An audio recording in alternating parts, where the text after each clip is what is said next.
While I was lying in a hospital bed, my own son sent bulldozers onto our farm and flattened every apple tree my wife had spent 30 years growing. When I came home and saw the wreckage, he handed me a check and said, "It's just old apple trees, Dad. Good for firewood. Take the money and move on." He smiled like a man who had already won.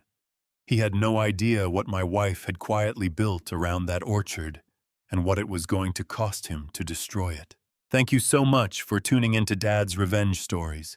Your support means the world. Let me know where you're watching from. Share your country or city below. Quick note, some fictional elements are added for entertainment purposes. While names or locations may be coincidental, the core lesson is entirely practical and valuable for you. I have pruned these trees for 46 years, and my hands still remember every branch before my eyes find it. That is the kind of knowing that lives in the body, not the mind, the way a man's fingers find the right spot on a familiar tool handle, the way his boots find the dry path across a wet field without him thinking about it. Eleanor used to say I talked to the trees more than I talked to her. She wasn't wrong. The sun was just clearing the Cascades when I walked into the Heritage Block that Tuesday morning, the air carrying that particular smell of early September in Wenatchee Valley, cold dew burning off the grass, ripe apples heavy on the branch, and underneath it all, the faint sweetness of fermenting windfalls on the ground. I pulled my jacket tighter and lifted my pruning shears from the hook by the gatepost. The Eleanor's crimson trees stood in their rows ahead of me, their branches loaded dark and heavy, the fruit so deep red it looked almost black in the early light. "Morning, ladies?" I said the way I always do. Nobody answered the way nobody always does. But the branches shifted in the breeze off the mountains, and I took that as good enough. I started at the south end of the block, the way Eleanor taught me. She was the scientist between us, so I was just the man who carried the ladder and did what she told me. For 30 years, she walked these rows with her leather notebook under her arm, stopping at each tree to check the grafting points, measuring the fruit diameter with a little caliper she kept in her breast pocket, writing everything down in that small, precise handwriting of hers. The tags were her idea too, those small stamped metal plates she ordered from the USDA when the National Clonal Germplasm Repository accepted the Eleanor's crimson registration. Every tree in this block carried one wired to the main branch just above the graft union. Each tag bore a federal identification number, the variety name, and the registration year. Eleanor said the tags were for the record. I always thought they were because she wanted her name on something that would last. She was gone 4 years now. Pancreatic cancer, 7 weeks from diagnosis to the end. The speed of it still felt like a cruelty I hadn't finished being angry about.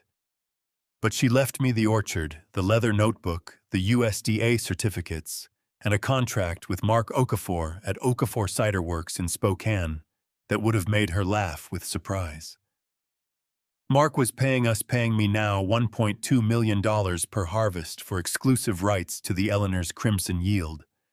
10 years signed and notarized. Eleanor never lived to see the ink dry on that contract. I thought about that every morning when I walked into this block. I also thought about Lucas. My grandson was asleep in the farmhouse behind me, 16 years old, lanky and serious, with Eleanor's dark eyes and Julian's stubborn jaw. He spent every summer here had since he was 4 years old. His mother, Christine, would drop him off in June and collect him in late August, and in those weeks, Lucas became a different boy than the one who lived in Seattle with his father's custody schedule and his mother's apartment. Out here, he woke up before I did. He learned to read Eleanor's notebook. He knew the name of every variety in this block without being told twice. I had not told Lucas about the trust fund. Eleanor and I set it up quietly, pulling a portion of the Okafor payments into a protected account each harvest. Enough for 4 years of university with some left over. It was in the safe in the equipment shed, along with everything else that mattered. Eleanor's notebook, the USDA certificates, The Okafor contract and a sealed envelope with Lucas's name on the front in Eleanor's handwriting. She had written it when Lucas was 4 years old. I had never opened it. The outside said, "For Lucas. Open when he's old enough to understand what this land means." I was working my way along the third row when I heard the tires. Not the familiar crunch of Bob Whitfield's old pickup from next door, or Mark Okafor's truck when he came to check on the harvest. This was a different sound, heavier, slower, the kind of deliberate crawl that belongs to a vehicle whose driver wants to be noticed. I straightened up and looked back toward the farmhouse. A black SUV with Washington state plates sat at the end of my driveway. A sedan I did not recognize idled behind it, Seattle plates clean and new. 2 men were getting out. The first one I knew by the set of his shoulders before I saw his face. Julian. My son was wearing a navy suit jacket over a collared shirt, no tie, his dark hair pushed back. He looked like he had driven up from Seattle that morning, which meant he had left before dawn, which meant he had planned this. The second man was older, heavier, carrying a manila folder thick enough to use as a doorstop. My chest tightened in a way that had nothing to do with the cold. Julian had not called. Julian never called before he came. In 44 years of that boy's life, I could count on one hand the number of times he had showed up at this farm without an agenda. I set my pruning shears carefully on the nearest branch. Eleanor always said, "Never leave tools on the ground," and walked back toward the house. My son raised a hand in greeting. His smile was the smile of a man who had already decided how a conversation was going to end. "Dad," Julian said, "we need to talk." The man with the manila folder introduced himself as Derek Paulson, Senior Vice President of Pacific Ridge Residential Partners, a development firm out of Seattle, whose business, as far as I could tell from the glossy brochures he spread across my kitchen table, was turning farmland into places where people with too much money could pretend they lived close to nature. He had the handshake of a man who practiced it firm and brief, the kind designed to communicate confidence without warmth. I did not offer either of them coffee. Julian sat across from me at the table, where Eleanor and I had eaten breakfast every morning for 31 years. He looked out of place in that kitchen, the way a showroom car looks out of place on a dirt road, too polished, too careful, too aware of its own surfaces. He folded his hands on the table and leaned forward with the expression of a man who had rehearsed this conversation on the drive up from Seattle. "Dad," he said, "I want you to look at these numbers with an open mind." "I'll look at them," I said. "That doesn't mean anything." Derek Paulson took that as an invitation. He opened the folder and began laying documents across the table, architectural renderings of something called Callaway Ridge Estates, a zoning analysis from Chelan County, a property valuation report with my name on it, and finally a purchase agreement with a number at the bottom that had more zeros than I had ever seen attached to my name. $3.2 million. That's nearly 4 times the assessed agricultural value of this property, Derek said, in the tone of a man announcing good news to someone too simple to have found it themselves. It accounts for the view corridor, the Cascades proximity, and the development potential of the full 48 acres. I looked at the number. Then I looked at Julian. "You already signed something with these people," I said. It was not a question. I could see it in the way Julian's jaw tightened, that small muscle below his ear that he had been clenching since he was 9 years old and caught in a lie. Julian did not flinch. "A preliminary agreement, contingent on your cooperation." My cooperation. I pushed the purchase agreement back across the table toward Derek Paulson. "You signed a contract to sell land that belongs to me." "Dad," without asking me. "Dad, listen." Without telling me. My voice came out harder than I intended, scraping against the quiet of the kitchen. You drove up here at 7 in the morning with a stranger and a folder full of papers, and you expect me to sign my name to something your mother spent 30 years building. Julian's composure cracked, not all the way, just enough to show what was underneath it. His voice dropped and flattened the way it did when he was running out of patience and wanted me to know it. Eleanor is gone, Dad. The orchard is gone with her. You're out here alone at 74 years old, with a teenager for company pruning trees that nobody outside of a handful of cideries in Spokane has ever heard of. This land is worth $3.2 million to people who will actually use it.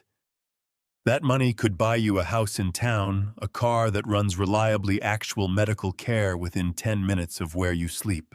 The orchard is not gone, I said. Eleanor is gone. The orchard is still here. For how long? Julian spread his hands flat on the table, a gesture I recognized as his mother's twisted into something colder. The property taxes on this place go up every year. The agricultural exemption has a renewal process, and you missed the last filing window by 3 weeks, I checked. One bad frost, one season where the cidery passes on the harvest, and you are underwater. Take the money, Dad. Please.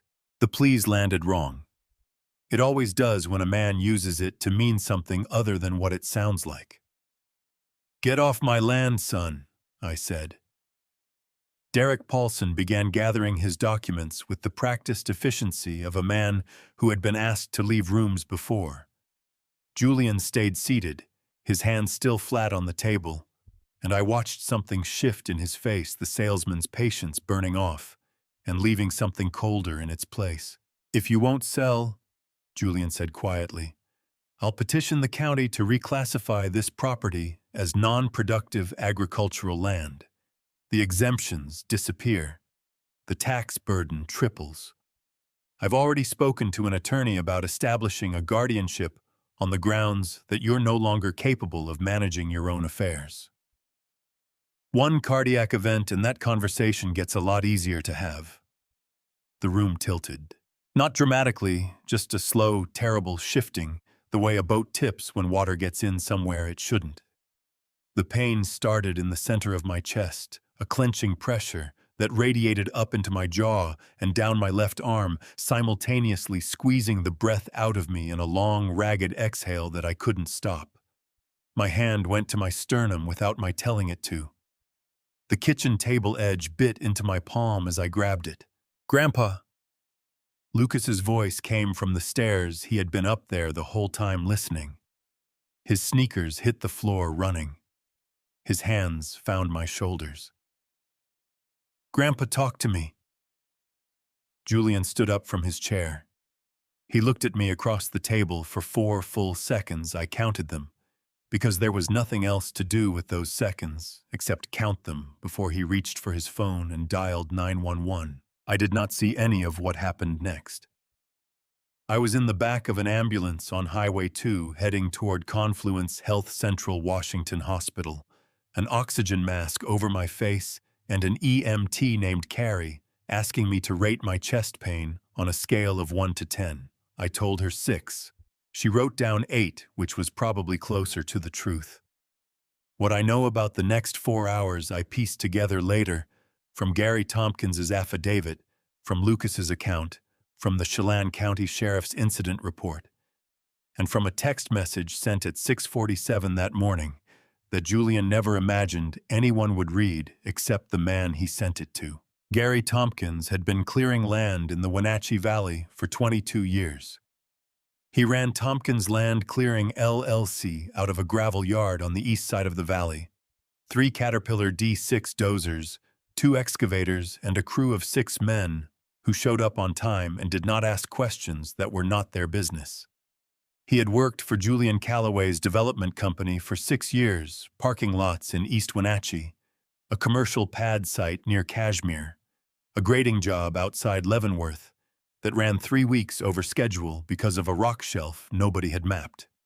Julian paid late sometimes, but he paid. That was enough for Gary.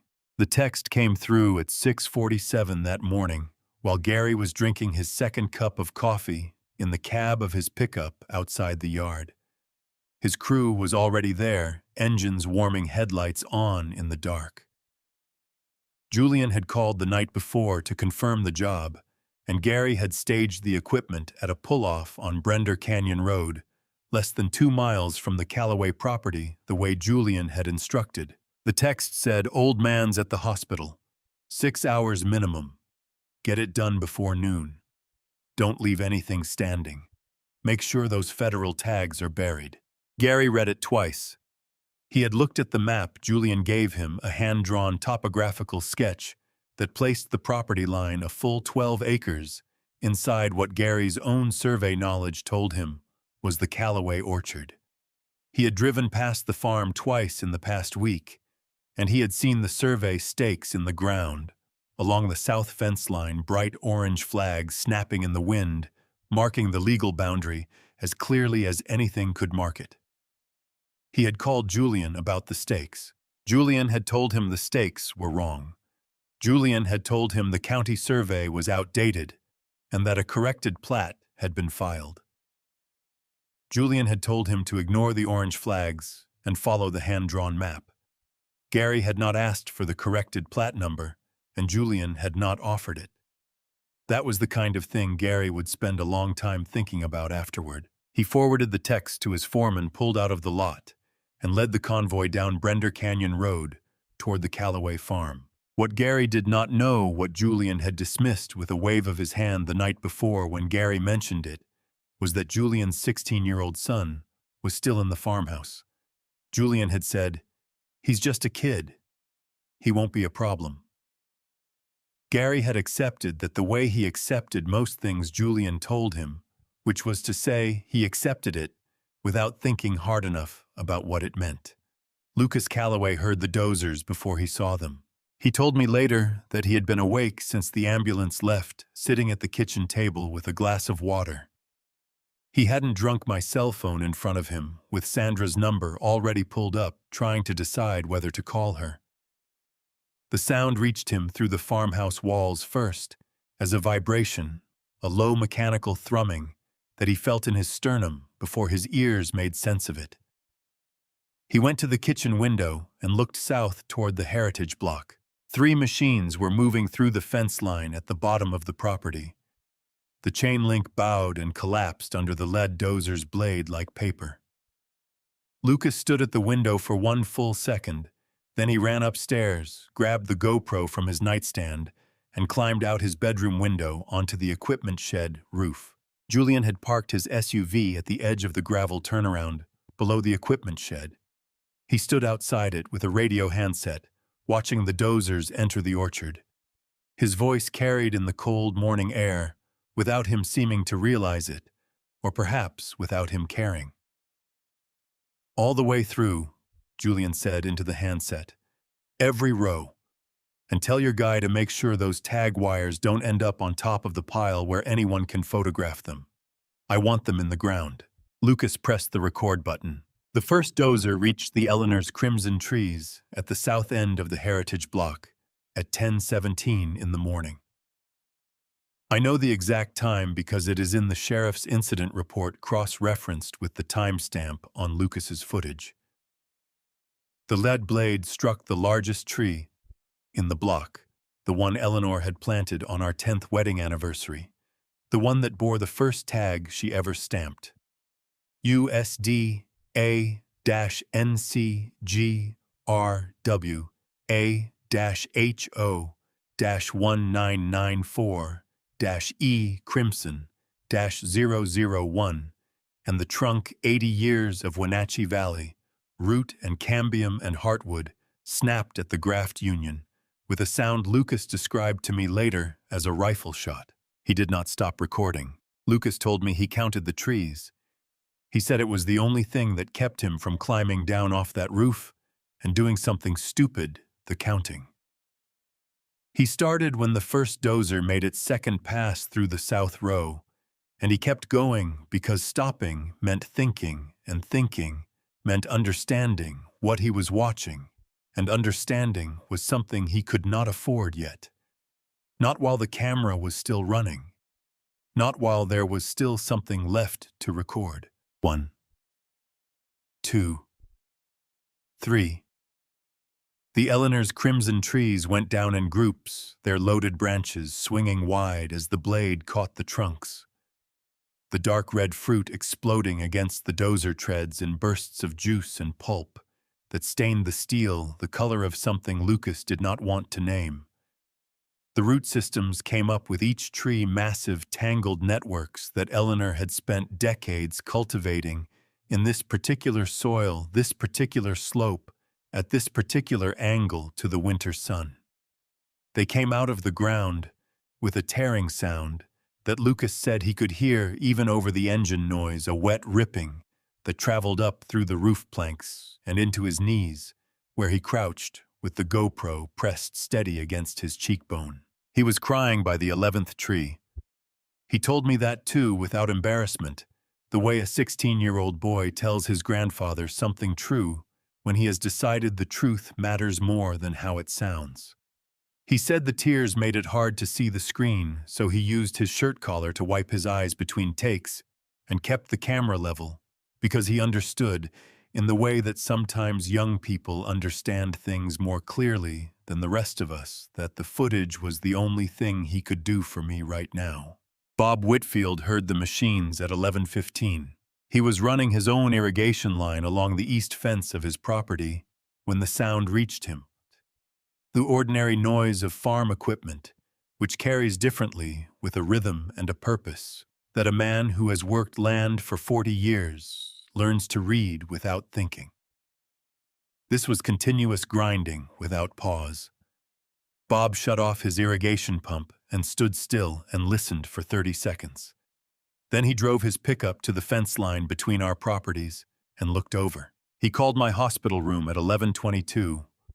I was in the middle of an echocardiogram and could not answer. What Bob did next was what 23 years as a Chelan County Sheriff's deputy had trained him to do. He did not climb the fence. He did not confront Gary Tompkins or his crew. He drove his truck around to the Callaway Farm entrance on Brender Canyon Road, parked it sideways across the gravel apron at the property gate blocking the exit, and called the Chelan County Sheriff's Office. He told the dispatcher that he was observing what appeared to be unlawful destruction of agricultural property at the Callaway Farm, that he had a visual on 3 pieces of heavy equipment operating inside the Heritage Orchard boundary, and that he was a retired deputy and would remain on scene until a unit arrived. Then he got out of his truck and started filming with his phone. The sheriff's unit arrived at 1:48 in the afternoon. By that point, 10 of the 12 acres were gone. Deputy Rachel Odom walked the perimeter with Bob, documented the survey stakes still standing at the legal property line. Orange flags intact, undisturbed, clearly marking the boundary the dozers had crossed, and issued Gary Tompkins a stop work order. Gary shut down his machines without argument. His crew climbed down from the cabs and stood around in the churned dirt, not looking at each other. Julian's SUV was gone. He had left sometime around noon before the sheriff arrived. The incident report listed the time of initial trespass as 10:17 a.m., the time of stop work order as 1:49 p.m., and the estimated area of damage as 11.8 acres. It noted the presence of multiple USD, a registered heritage tree identification tags in the debris field. Several of them crushed, several partially buried, and at least one, the report described it as tag number W, A-HO-1994-E Crimson-001 pressed into the mud by dozer tread approximately 40 feet from the original tree location. Lucas came down off the roof at 2 o'clock. He walked through the equipment shed and out into what remained of the heritage block, the churned earth, the piled wood, the smell of cut apple wood and diesel, and something sweet and wrong underneath both of those things. He walked to where the first tree had stood. The stump was gone, grubbed out at the root collar, leaving a raw crater in the ground. He stood at the edge of it with the GoPro hanging at his side. The footage saved the battery at 4%. His phone rang at 2:15. It was Bob Whitfield calling from the fence line 50 yards away. "Lucas, Bob said. Your grandfather's on the other line. He's on his way. Sandra drove because the hospital would not let me leave otherwise. My daughter had arrived at Confluence Health at 12:40, having gotten Lucas's call while she was in the middle of a deposition prep in Spokane, and driven 90 miles without stopping for anything except the one red light in Wenatchee she could not reasonably run. She is a paralegal who works estate and agricultural law, which means she spends her professional life untangling the damage people do to each other over land and money. And she had the particular expression on her face when she walked into my hospital room that I had seen her wear exactly twice before, once at Eleanor's diagnosis and once at Eleanor's funeral. It was not grief exactly. It was the face of a woman who has already understood what has happened and is now calculating what comes next. She did not ask me how I felt. She asked me if I had the safe combination memorized or written down.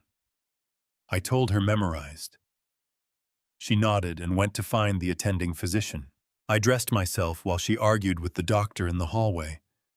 I could hear her voice through the door, steady, not raised, the tone she used when she had already decided an outcome and was simply waiting for the other party to reach the same conclusion.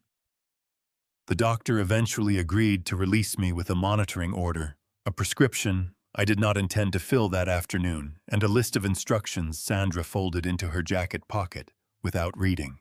She did not speak during the drive. Neither did I.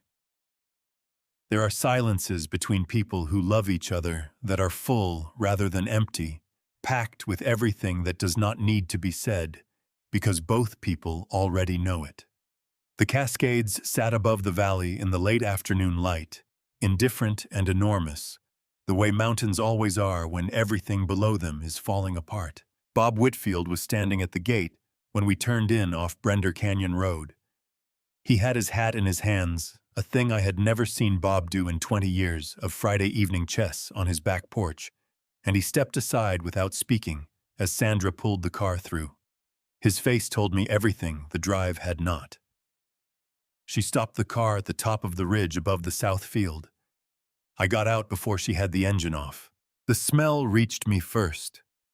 Cut wood and diesel, and underneath those things the smell of apple, not the good autumn smell of ripe fruit that had lived in this air for 30 years, but something rawer and sadder. The smell of apple broken open before its time, the smell of pulp and juice oxidizing in the open air. I stood at the edge of the ridge and looked down at 12 acres of torn earth. The heritage block was gone, where there had been rows of Eleanor's crimson, their dark canopies heavy with fruit. The branches Eleanor had shaped over 3 decades of careful pruning. There was only churned soil and debris. The trees had been pushed into a pile at the center of the field, their root masses tangled together in a mound of shattered wood and crushed fruit 20 feet high. Dozer tracks crossed the field in every direction, deep parallel gouges in the Wenatchee soil that would take years to settle. The irrigation lines Eleanor had laid by hand in 1998 had been ripped from the ground and coiled at the field edge like something discarded. My legs carried me down the slope before I decided to go. Lucas met me at the bottom. He wrapped both arms around me without saying anything, his chin on my shoulder, and I felt him shaking, not crying now, just the aftermath of it, the physical residue of 4 hours of holding himself together on a rooftop with a camera. I held on to him and looked past him at the field. Then I saw the tag. It was half submerged in the mud 6 feet from the nearest dozer track, pressed nearly flat, the metal bent where a tread had caught it at an angle rather than head-on. I let go of Lucas and walked to it and crouched down and worked it free of the mud with my fingers. USDA-NCGRW A-HO-1994-E Crimson-001. Eleanor had stamped that number herself on a Saturday afternoon in October of 1994, the day after our 10th anniversary dinner. She had been laughing at something I said when she pressed the stamp down, and the number had come out slightly crooked, and she had said that was fine, that the trees would know what it meant regardless. I had teased her about federal property requiring federal precision. She had thrown an apple at me. I held the tag in both hands and felt the shape of it, the raised numbers under my thumbs, the bent edge, the mud in the stamped grooves. The pain in my chest from that morning had settled into a deep, constant pressure that I understood now had less to do with my heart muscle than with something that had no medical name. Sandra's hand came down on my shoulder from behind. "Dad," she said quietly. I stood up. I put the tag in my breast pocket against my sternum. I turned around and looked at my daughter, and I said the only thing that was true. I need a lawyer. Before I reveal this intense confrontation and the deeply satisfying moment his true colors are exposed, drop a 99 in the comments, so I know you're still here with this grandfather and grandson. Also, please note, the upcoming events include some fictionalized details added for dramatic effect and may not be entirely factual. If you prefer not to listen further, you are welcome to turn off the video right now. Julian's SUV came back up the driveway at 4:17 in the afternoon. I was standing at the edge of what had been the south fence line, the tag in my breast pocket, watching Sandra photograph the survey stakes with her phone. She had already called Mitchell Hara's office and left a message with his answering service. It was after hours, but she said Mitchell checked his messages every evening without exception and would call back within the hour. Lucas was inside the farmhouse. I had asked him to go in and charge the GoPro, which was true, and also I did not want him present for whatever was about to happen, which was more true. Julian parked and got out carrying a white envelope. He was still in the navy jacket from that morning, but the collar was open now, the careful presentation of the breakfast table gone.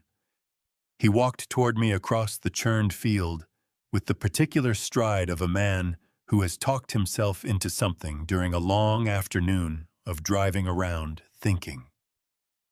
"Dad," he said, "I want to resolve this tonight." "Then you should have thought about that this morning," I said.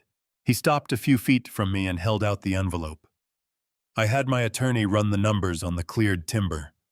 Standard apple wood cord value, current market rate. I'm also covering soil reseeding for the full 12 acres. He paused. "It comes to $15,000. I had the check cut this afternoon." I looked at the envelope. I did not take it. $15,000, I said.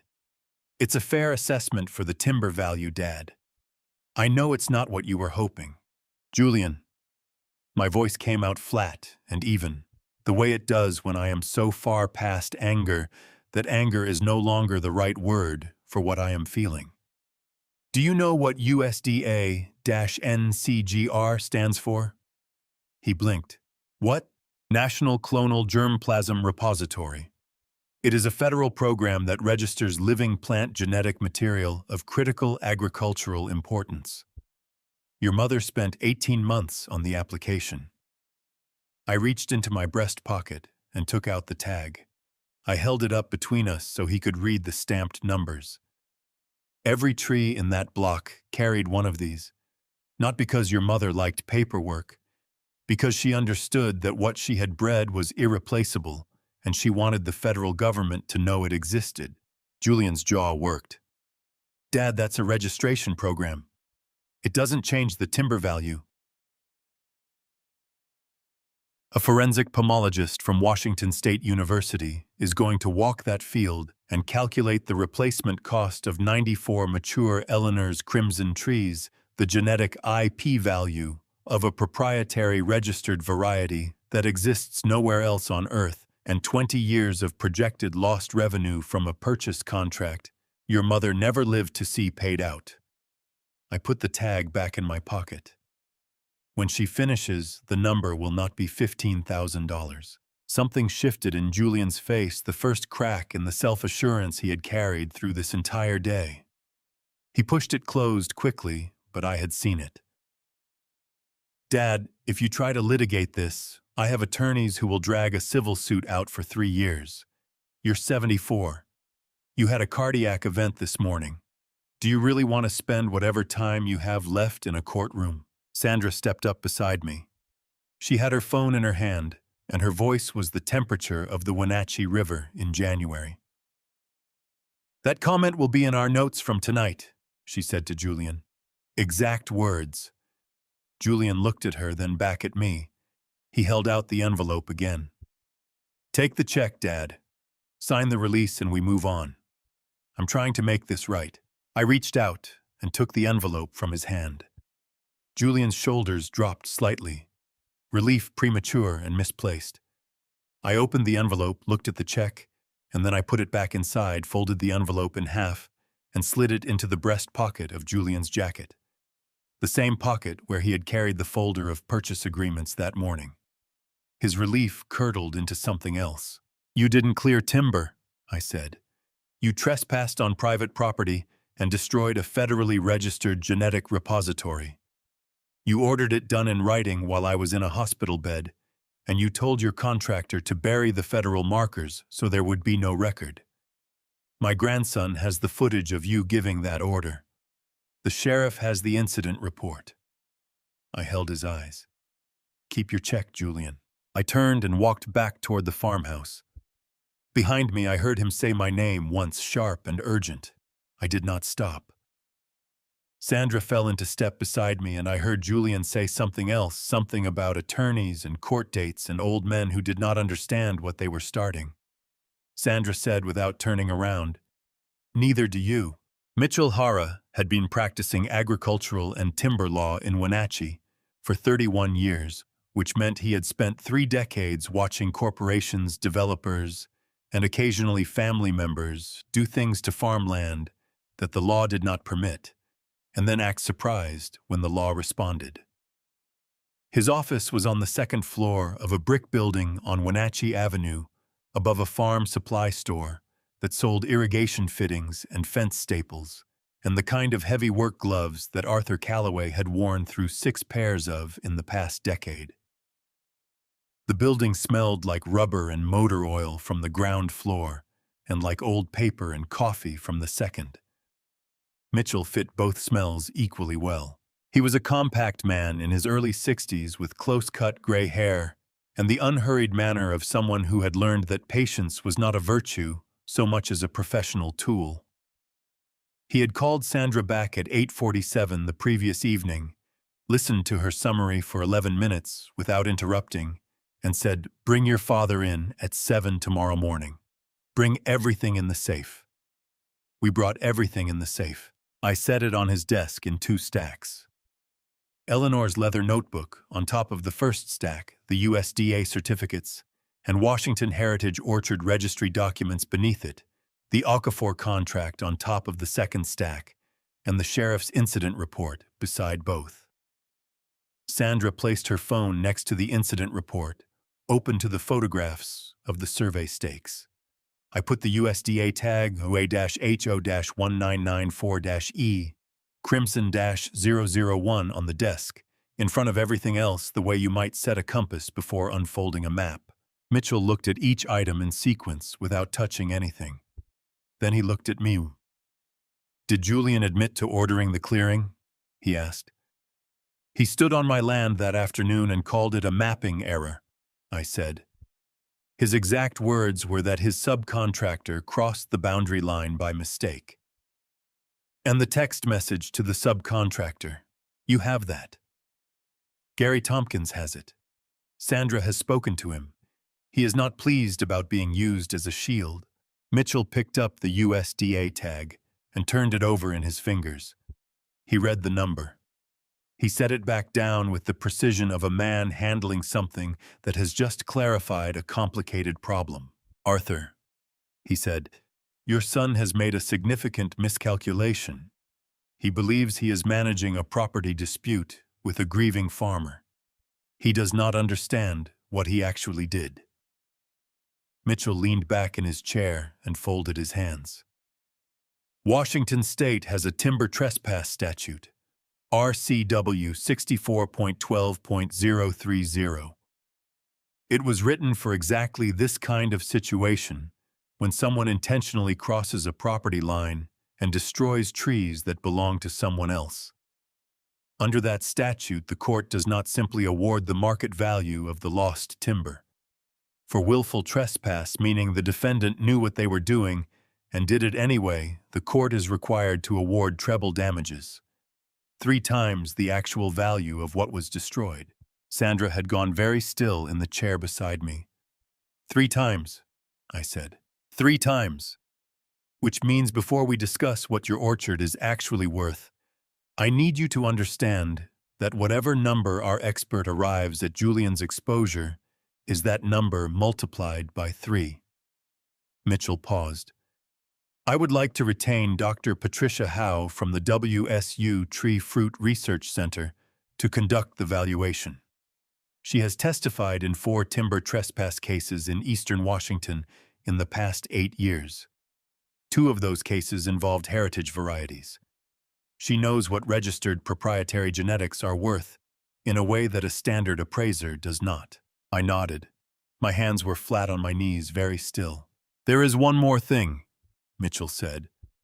He looked at Sandra, not me, which told me he had already discussed this with her and was now telling me what she already knew. Julian filed this morning.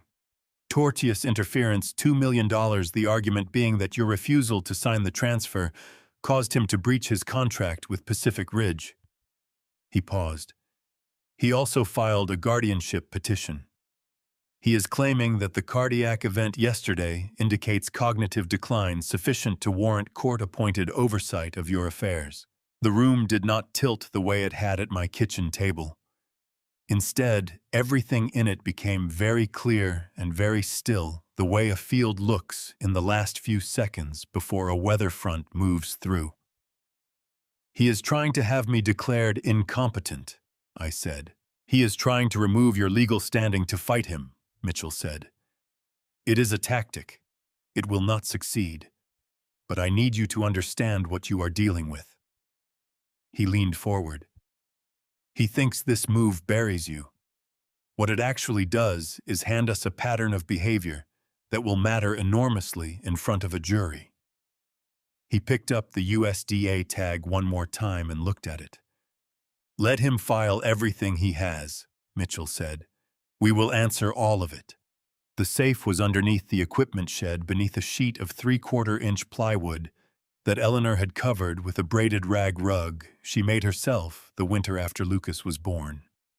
She had chosen that location because she said no one who broke into a farmhouse looking for valuables would think to look in a shed that smelled like bar oil and hydraulic fluid. She was right about that, as she was right about most practical things. The combination was her birthday, followed by the year we planted the first Eleanor's crimson grafts, numbers one had not written down anywhere, because I could not imagine forgetting them, and could not imagine wanting anyone else to know them. Sandra drove back to the farm with me that evening. Mitchell had asked us to get the Okafor contract to his office by morning, along with the original USDA registration certificates, and anything Eleanor had documented about the Eleanor's crimson genetics that did not already appear in the federal records. I had told him there was a leather notebook. He had said, "Bring the notebook." I moved the rug and the plywood and worked the dial in the yellow beam of Sandra's flashlight. The safe door swung open, and I sat back on my heels and looked at what was inside. Eleanor had organized it the way she organized everything in labeled manila folders, oldest to newest, left to right. The USDA certificates were in the first folder, paper-clipped to the Washington Heritage Orchard Registry confirmation, and a letter from the repository coordinator dated 2001 that called the Eleanor's Crimson Submission one of the most thoroughly documented proprietary variety registrations the program had received in 5 years. The Okafor contract was in its own folder, tabbed and flagged at the signature page and the exclusivity clause. Behind it were 3 seasons of harvest records cross-referenced with the notebook entries, each page initialed by Mark Okafor's quality inspector. And then there was the notebook itself. I had not opened it since Eleanor died. I had known it was here, had thought about it sometimes in the early mornings, in the heritage block, when the light came through the canopy a certain way, and I missed her with a specific physical weight the way you miss a limb. But I had not opened it. Sandra reached past me and lifted it out carefully, the way you handle something old and necessary, and set it on her knees. She opened it to the first entry. September 14th, 1994. Eleanor's handwriting small and precise, slightly right-leaning, the letters of a woman who had learned penmanship in a Catholic school in Eastern Oregon and never entirely lost the discipline of it. Grafted first 12 Eleanor's Crimson Scions onto M111 rootstock today. Root development looks strong. Arthur thinks I am too optimistic. He is probably right. He usually is about the trees and wrong about everything else. Sandra made a sound that was not quite a laugh. Her hand went to her mouth. She wrote about you, Sandra said. Her voice had the careful quality of someone managing something that wants to break open. She wrote about everything, I said. That was the point. We sat on the equipment shed floor for 40 minutes reading. Eleanor had documented every graft, every failure, every adjustment to rootstock selection and irrigation timing and frost protection protocol. She had noted the first commercial inquiry about Eleanor's Crimson, a cidery in Portland in 2009 that had tasted the fruit at a Chelan County agricultural showcase and called her the following week. She had written about Mark Okafor's first visit to the farm in 2016, his reaction when he pressed a glass of Eleanor's Crimson juice and stood in the heritage block tasting it for a long time without speaking. She had written he understands what it is. That does not happen often. Sandra's phone rang. She looked at the screen and picked up immediately. "Mark," she said. I could hear his voice from where I sat low and controlled, but with something running underneath it that the control was working hard to contain. "Sandra, I just heard what happened. The whole block." A pause. "Tell your father I am coming up tomorrow. And tell him I am bringing Dr. Howe from WSU with me. Patricia Howe. She is the best forensic pomologist in the Pacific Northwest, and she has testified in timber cases before, and she will walk every inch of that field, and she will tell a jury exactly what Julian Calloway destroyed." Another pause, shorter. "Also tell him I am sorry. Eleanor spent 30 years on those trees. I only knew them for 9, and I am furious. I cannot imagine what he is." I looked at the notebook in Sandra's hands. At Eleanor's handwriting moving across the pages, patient and exact, recording 30 years of something she had built out of nothing but knowledge and time, and the particular stubbornness of a woman who believed that what you created with your hands was worth protecting with everything else you had. "Tell him I said thank you," I said. Sandra relayed it. Then she closed the notebook carefully and held it against her chest for a moment, before she set it back in the safe. Not because we were done with it, because some things deserve to be handled that way. Dr. Patricia Howe arrived at 7 in the morning on a Monday, which told me something about her before she said a word. People who show up at 7 on a Monday to walk a destroyed orchard are not doing it for the invoice. She was a lean woman in her mid-50s with sun-weathered skin and the kind of practical efficiency in her movements that belongs to people who spend most of their working lives outdoors. She drove a WSU-tagged pickup and climbed out carrying a canvas equipment bag, a soil probe, a digital caliper, and Eleanor's notebook. Sandra had sent her a scanned copy the night before, all 400 pages. She shook my hand, looked at the heritage block below the ridge, and said, "Show me where the first tree stood." I showed her. She spent 3 days on that field. Mark Okafor walked with her on the first morning, and I walked with her on the second afternoon, and otherwise she worked alone, moving through the debris with a methodical patience that reminded me painfully of Eleanor. She took core samples from the surviving root fragments. She measured the diameter of every stump crater to calculate trunk circumference at the time of destruction. She cross-referenced every measurement against Eleanor's notebook entries, matching grafting dates to root development records to harvest yield data going back to 1994. On the morning of the third day, she spread her working documents across my kitchen table and walked me through what she had found. "I want to explain the valuation methodology before I give you the number," she said, "because the number is going to be larger than you expect, and I want you to understand that it is not an estimate. It is a calculation, and every component of it will hold up under cross-examination." "All right," I said. "A mature Eleanor's crimson tree has 3 components of value." She held up one finger. "Replacement cost. You cannot buy an Eleanor's crimson tree at a nursery. The variety does not exist in commercial propagation. To replace a single mature specimen, you would need to source century-old M111 rootstock, which itself commands a premium graft, Eleanor's crimson scions from surviving stock, and wait a minimum of 8 years for the tree to reach productive maturity. Material and labor cost per tree, $12,000. She held up a second finger. Genetic intellectual property value. The Eleanor's crimson is a registered proprietary variety under the USDA NCGR program. The genetic profile is documented unique and unreproducible without access to surviving root material. In cases involving registered proprietary plant genetics, courts have accepted IP valuation methodology borrowed from patent law. Based on comparable registered variety transactions in the Pacific Northwest, I am valuing the genetic IP component at $18,500 per tree. Third finger. Lost revenue. You have a signed exclusive purchase agreement with Okafor Cider Works. $1.2 million per harvest season, exclusive rights, 10-year term. Discounted to present value over the remaining contract period, the lost revenue attributable to the destroyed trees, 94 Eleanor's crimson, plus the heritage rootstock varieties calculates to approximately $8,000 per tree. She folded her hands on the table. $38,500 per Eleanor's crimson tree. 94 trees. She paused. That is $3,619,000 for the Eleanor's crimson alone.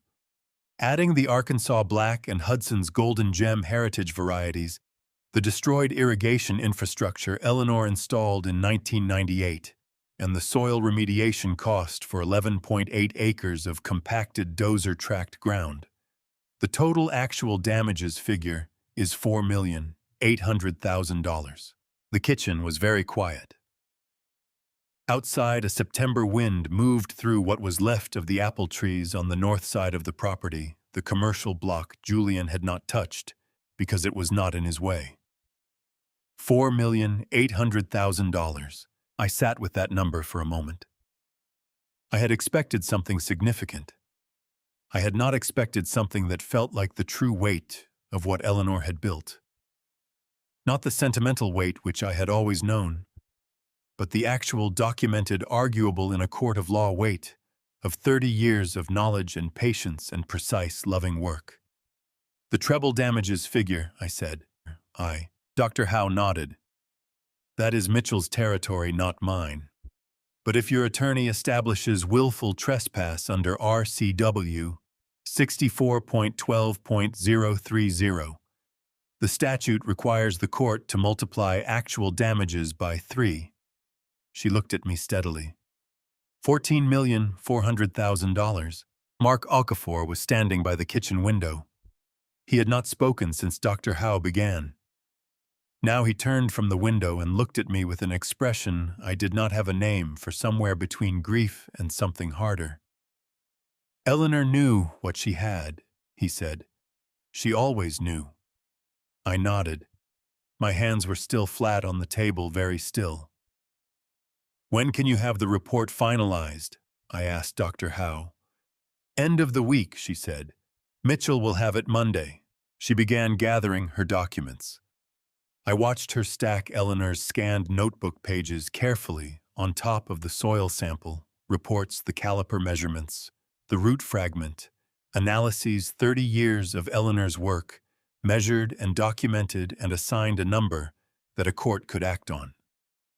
It was not what Eleanor had intended when she kept that notebook. But I thought she would have understood it. Mitchell called me on the afternoon of September 20th and asked me to come to his office the following morning. He did not tell me why over the phone, which was the kind of thing Mitchell did when the information was significant enough to warrant sitting down for it. Sandra drove. She had been staying at the farm all week, sleeping in her old room, eating breakfast with me and Lucas, before driving to a Spokane coffee shop to work remotely for her firm. She had not said she was staying to look after me. She had said she had a filing deadline that was easier to manage from Chelan County.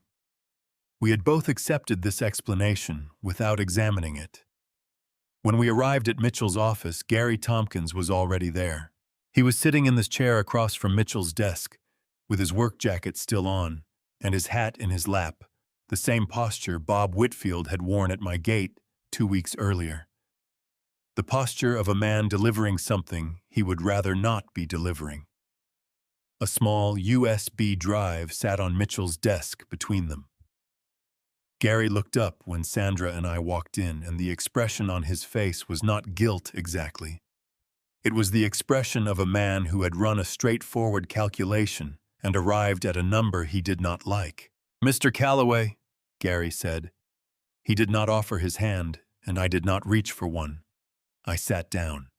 Mitchell poured coffee without asking and slid a mug across the desk to me. "Gary received a letter from Julian's attorneys on Wednesday," Mitchell said. The letter informed him that Callaway Prime Development intended to attribute the entirety of the September 10th incident to an independent contractor error. Specifically, that Gary had misread the property map and crossed the boundary line without Julian's knowledge or instruction. I looked at Gary. "Is that true?" "No, sir," Gary said. He did not hesitate, and he did not look away. "It is not." He reached forward and pushed the USB drive an inch closer to Mitchell. 6 years I worked for Julian Calloway. I pulled permits for him. I cleared sites for him. I graded 2 commercial pads in Chelan County under timelines that would have made any reasonable man walk off the job. I did not walk off because he paid on time and he paid well, and I have 7 employees and a lease on a yard in East Wenatchee, and I cannot afford principal as a regular habit. He paused. But I am not going to lose my contractor's license and my business and potentially face criminal trespass charges so that Julian Calloway can tell a judge his subcontractor made a mistake. "What's on the drive?" Sandra asked. "Everything." Gary said it the way a man says a word he has been holding in his mouth for 2 weeks, waiting for the right moment. Text messages from the morning of September 10th. The map he drew by hand and gave me at 6:30 that morning. Bank wire confirmation for the $47,000 payment he sent me on September 11th, the day after the clearing, which is not how I normally invoice and is not how Julian normally pays. He looked at Mitchell. And a voice memo I recorded when he called me on September 14th to tell me what I was going to say if anyone asked. Mitchell inserted the USB drive into his laptop. He read for approximately 90 seconds. His expression didn't change, which I had come to understand was how Mitchell looked when something exceeded his expectations. "The text message from 6:47 a.m., Mitchell said. He read it aloud, without inflection. "Old man's at the hospital, 6 hours minimum. Get it done before noon. Don't leave anything standing. Make sure those federal tags are buried." The room held that for a moment. "The voice memo," Sandra said. Mitchell clicked. Julian's voice came out of the laptop speakers, slightly compressed, the way voices sound on phone recordings, but clear enough. He was telling Gary that if anyone from the county or from Arthur's attorneys contacted him, the story was a map error, a genuine mistake. Gary had misread the boundary, and Julian had been horrified when he found out. Julian's voice was calm and specific, and entirely without the improvisation of a man making something up. He had prepared this. Gary watched me while the recording played. He was not looking for forgiveness. He was looking for acknowledgement that he had made a choice and the choice had a cost, and he had made it anyway. "I am going to need you to sign an affidavit," Mitchell said to Gary when the recording finished. "Everything on this drive confirmed under penalty of perjury." "That's why I'm here," Gary said. Mitchell looked at me. "Arthur, we filed a counterclaim this week.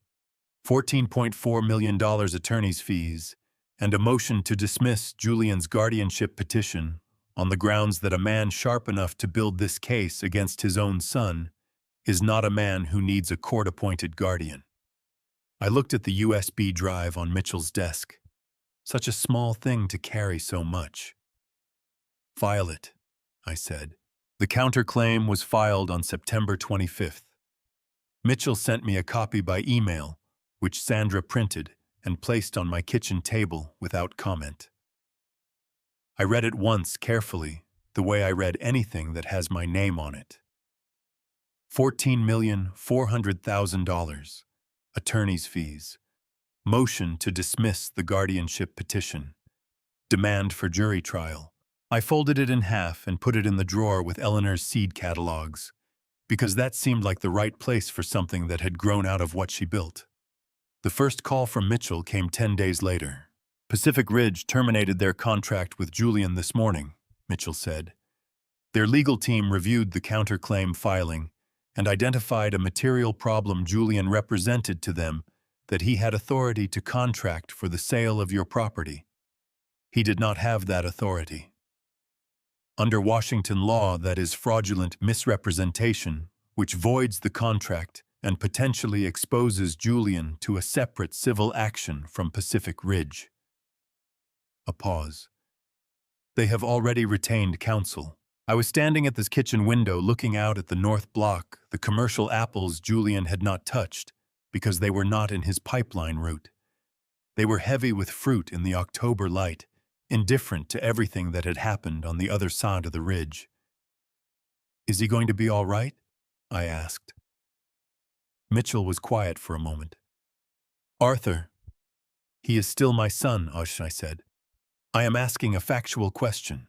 "Financially, no," Mitchell said. "Not in the near term. The Pacific Ridge contract was the financing anchor for Callaway Prime's current project portfolio. Without it, his lenders will review their exposure.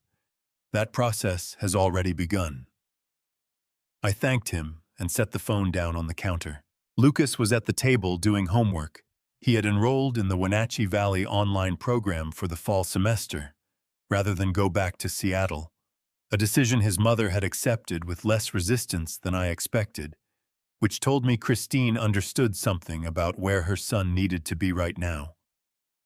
He looked up from his laptop when I sat down across from him. "Was that Mitchell?" he asked. "Yes." "Is it about Dad?" I looked at my grandson, Eleanor's dark eyes in a 16-year-old face that was trying very hard to be older than it was. He had been carrying this since September 10th, all of it, and he had not once asked me to make it simpler or softer than it was. "Pacific Ridge pulled out of your father's contract," I said. "His company is going to have serious financial problems."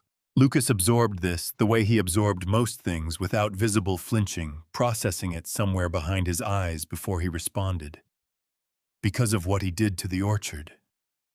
"Because of what he did, yes." Lucas looked down at his laptop screen, then back up at me. "Grandpa, did you know this was going to happen to him when you decided to fight back?" It was a fair question. It deserved a fair answer. "I knew that what your father did had consequences attached to it," I said. "I did not manufacture those consequences. I only refused to absorb them alone." Lucas thought about that for a long time. Outside, the October wind pushed through the north block, and the branches moved in long, slow waves. Finally, he said, "Okay," and went back to his homework. The second call came 3 weeks later. Mitchell, again, his voice carrying the particular flatness of a man reporting something he has been expecting. Callaway Prime filed for Chapter 7 bankruptcy this morning in the Western District of Washington, Mitchell said. Complete liquidation, his equipment, his vehicles, his business accounts. The trustee will begin asset disposition within 30 days. I sat down on the porch steps with the phone in my hand after we hung up. The mountains were sharp and white above the valley, the first hard snow of the season on the upper peaks. I thought about Julian driving up from Seattle in his navy suit jacket on a September morning, with a folder full of architectural renderings so certain that the world would arrange itself according to his plans. I thought about him at 9 years old, running through the Heritage Block, with Eleanor chasing him, laughing at the two of them disappearing into the rows of young trees. My chest hurt, in the way it had been hurting since September 10th, not my heart muscle, the doctors had confirmed that. Something else. Something that did not show up on an echocardiogram. Sandra appeared at the screen door behind me. She had heard enough of the call to understand. "Dad," she said quietly. "Are you okay?" I looked out at the mountains for a moment before I answered. "No," I said, "but I will be." The 11 root fragments were the first thing I checked every morning. I had pulled them from the debris field the week after the clearing, not from the slash pile which Julian's crew had pushed to the center of the Heritage Block, and which I could not bring myself to approach for the first several days, but from the churned soil at the edges of the dozer tracks, where the blade had torn through the root systems and left portions still partly embedded in the ground. 11 sections of Eleanor's crimson root grafted onto M111 rootstock, each one between 8 and 14 inches long, none of them guaranteed to survive. I had wrapped them in damp burlap, carried them up the slope in a feed bucket, and potted them in the small greenhouse behind the equipment shed, the one Eleanor had built in 1997, to overwinter her experimental grafts, 400 square feet of polycarbonate panels and salvaged lumber that I had maintained out of habit long after she stopped needing it for experiments. The first 3 died within 2 weeks. Root trauma, Dr. Howe said when I sent her photographs. The remaining 8 showed green at the graft union by mid-October, which Dr. Howe called remarkable, and which I called Eleanor being stubborn from beyond. By November, all 8 were putting out new root growth in their containers. Lucas spent Thanksgiving at the farm. Christine drove him up from Seattle on Wednesday afternoon and stayed for dinner, the first time she had sat at my kitchen table in 6 years, which told me something about what the past months had done to the arrangements people make when they believe things will stay predictable. She was a quiet woman, Christine, with the specific exhaustion of someone managing a situation they had not chosen. And she ate Eleanor's sweet potato recipe that Sandra had made from the card in the kitchen drawer, and said it was wonderful, which it was. After dinner, Lucas and I went out to the greenhouse with coffee mugs and sat on the upturned crates Eleanor used to use as stools. The 8 surviving Eleanor's crimson were lined up on the potting bench in their containers, small and green and improbable in the November dark outside the polycarbonate panels. Lucas had Eleanor's notebook open on his knee. He had been reading it since September, not all at once, but steadily, a few entries at a time. The way you read something you want to understand, rather than simply finish. He had questions. He always had questions, and they were the right kind. Not what does this word mean, but why did she do it this way? What was she trying to solve? What did she learn when it did not work? She tried 7 different rootstocks before M111, Lucas said, not looking up from the notebook. She wrote about each one. What went wrong, what she would try differently. She kept every failure record. That was how she worked, I said. She wrote about you in here a lot. He turned a page. Not just farming stuff. She wrote, He stopped, and I saw him decide something. He read aloud. Arthur divided the last of the Honeycrisp harvest between the Whitfields and the food bank in Wenatchee today without telling me first. When I asked him why he did not save any for the cidery, he said the Whitfields had a hard year and the food bank had a harder one, and we could have a hard year next year if it came to that. I married the right man. The greenhouse was warm and smelled like potting soil and green things, and outside the November wind pushed down from the Cascades and made the polycarbonate panels flex and settle. I could not speak for a moment. I looked at the 8 Eleanor's crimson on the potting bench instead. She never told me she wrote that. I said when I could. She wrote a lot of things she probably never told you, Lucas said.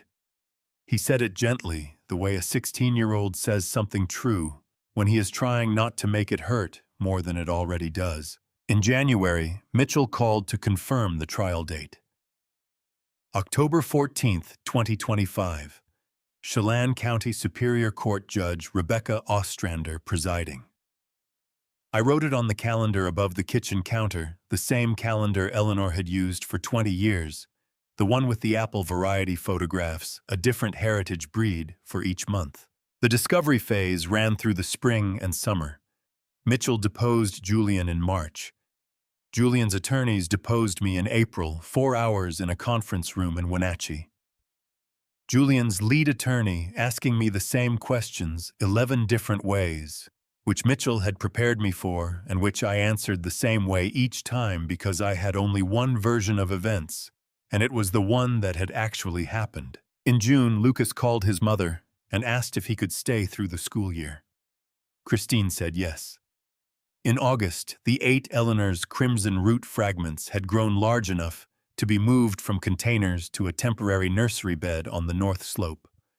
Dr. Howe drove up from Pullman to supervise the transplanting.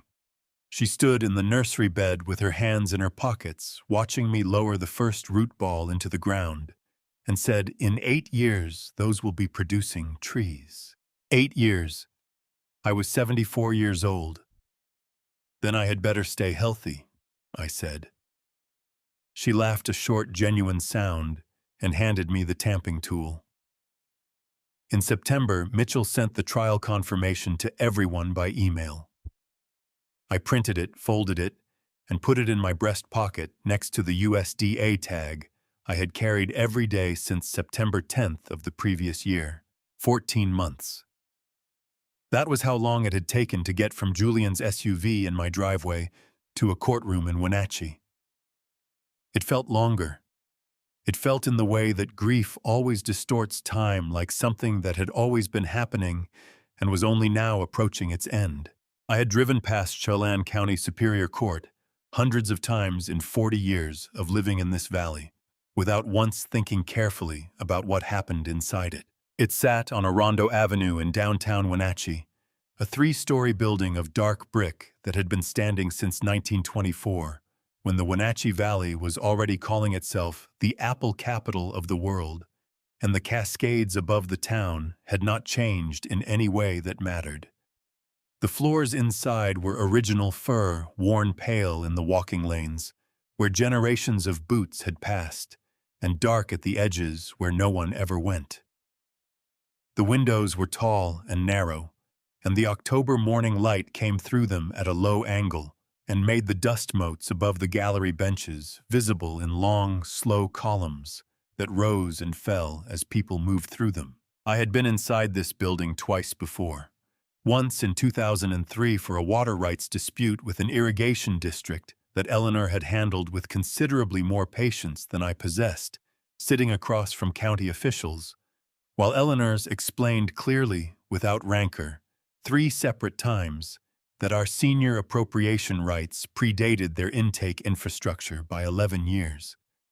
Once for Eleanor's probate, which Mitchell had navigated in a single afternoon, with the efficiency of a man who finds legal complexity less interesting than legal clarity. Both times I had been peripheral, a necessary presence present because the proceeding required it, but not the person the proceeding was about. This time my name was on the caption. Arthur James Calloway, Plaintiff. The word had weight in a way I had not expected when I first saw it on the filing documents 14 months ago. And it still had weight on the morning of October 14th as Sandra parked the car 2 blocks from the courthouse. and we walked through the cool morning air without talking, which was something we had become comfortable with over the past year, in a way that surprised neither of us. I wore the gray wool suit I had bought for Eleanor's funeral, and worn only once since the day I bought it. Sandra had pressed it the night before, without asking me whether I wanted her to, which was the right call, because I would have said it was fine as it was, and it was not entirely fine as it was. Lucas was already in the courthouse when we arrived. He had come separately, driven himself from the farm in my truck, because he had wanted the time alone, which I understood. He was in the gallery when Sandra and I took our seats at the plaintiff's table, third row behind us, in the blue button-down shirt Eleanor had given him for his 14th birthday. He had tucked it in without being reminded. He caught my eye when I turned to look for him, and gave me a small, serious nod. That was Eleanor's nod, the one that meant I see what is happening, and I am paying attention, and I am with you. Mitchell sat to my right. He had a single legal pad on the table in front of him, uncapped pen, and no other papers visible. He had told me once that he prepared everything in advance so that by the morning of trial he needed nothing in front of him except something to write on. I had believed him then. Watching him settle into his chair that morning, I believed him more completely. Across the aisle, Julian sat between Warren Aldrich and a younger associate from the same Seattle firm, whose name I had seen on filings but never retained. Julian wore a charcoal gray suit I did not recognize, well cut, purchased for this occasion, the suit of a man preparing for a performance rather than a confrontation. He looked like a man who had not slept adequately in approximately 1 year, which was approximately how long it had been since he stood in my destroyed orchard with a $15,000 check and a story about a mapping error. He did not look at me when I sat down. I did not look away from him. Judge Rebecca Ostrander entered the courtroom at 9:05 without ceremony. She was a compact woman in her late 50s with close-cropped silver hair, and the particular unhurried authority of someone who has been running courtrooms long enough to have stopped finding them dramatic, and who has consequently become more effective in them than people who still do. She reviewed the docket at the bench, addressed a scheduling matter, and then turned to the motion in limine. Julian's attorneys had filed the previous week a request to exclude Gary Tompkins's voice memo from evidence on chain of custody grounds. She heard Aldrich's argument for 4 minutes. She heard Mitchell's response for 3. Then she looked at her notes for approximately 8 seconds and said in the tone of someone closing a file, "The authentication record is sufficient. Motion denied. Mr. Hara, you may proceed." 11 words. Julian's first legal move of the trial dismissed before the jury had been in the room for 30 minutes. Mitchell's opening statement took 22 minutes. He did not use slides, a presentation screen, or any visual aid except at the very end, the USDA tag, which he held up without drama, simply extending it toward the jury, so that each person in the box could see what a small, stamped, bent piece of federal metal looks like when it has been run over by a bulldozer and pulled out of the mud by a 74-year-old man who found it the same afternoon his son destroyed everything his wife had built. He did not describe it that way. He did not need to. He held it up and said, "This is what Julian Calloway ordered buried. A federal identification tag for a registered proprietary apple variety that his mother spent 30 years creating. He called it firewood. The evidence will show you what it actually was." I watched the jury while he said it.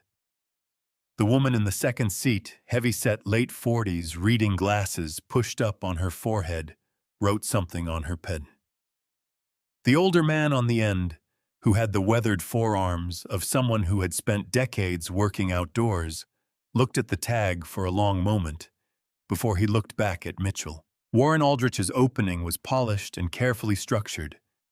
He was a good attorney, experienced, prepared, and skilled at constructing a narrative that sounded reasonable from a sufficient distance.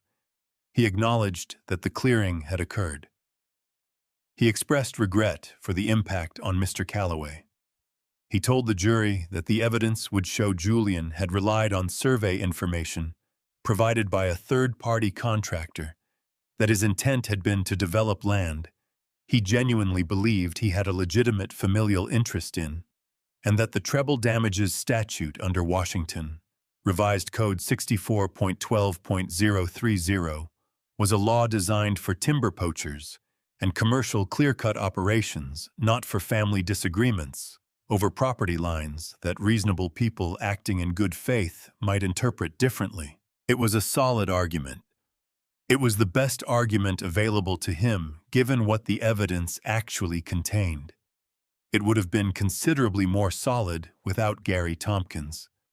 Mitchell called Gary to the stand at 2:15 in the afternoon, which was the earliest the afternoon session permitted after a lunch recess during which I had eaten half of a sandwich Sandra had packed and thought about Eleanor every minute of the 50 minutes we sat in the courthouse cafeteria. Gary wore a clean flannel shirt and the same expression he had worn in Mitchell's office 11 months earlier. The expression of a man who has made a calculation he cannot unmake and has arrived at a kind of peace with the arithmetic of it, if not with everything the arithmetic implies. He settled into the witness chair without fidgeting and answered Mitchell's preliminary questions, his name, his business, his professional relationship with Julian Calloway, in the flat, precise way of a man who has decided to be accurate and has let go of everything that accuracy does not require. Mitchell walked him through September 10th with the methodical patience of someone laying the boards of a floor one at a time, each piece placed carefully before the next one was set down. The pre-dawn call from Julian, the hand-drawn map with the shifted property line, the 3 Caterpillar D6 dozers staged on Brender Canyon Road the night before. Gary's own knowledge of the actual survey stakes the orange-flagged markers he had seen on 2 separate drive-bys in the preceding week, and Julian's instruction to ignore them.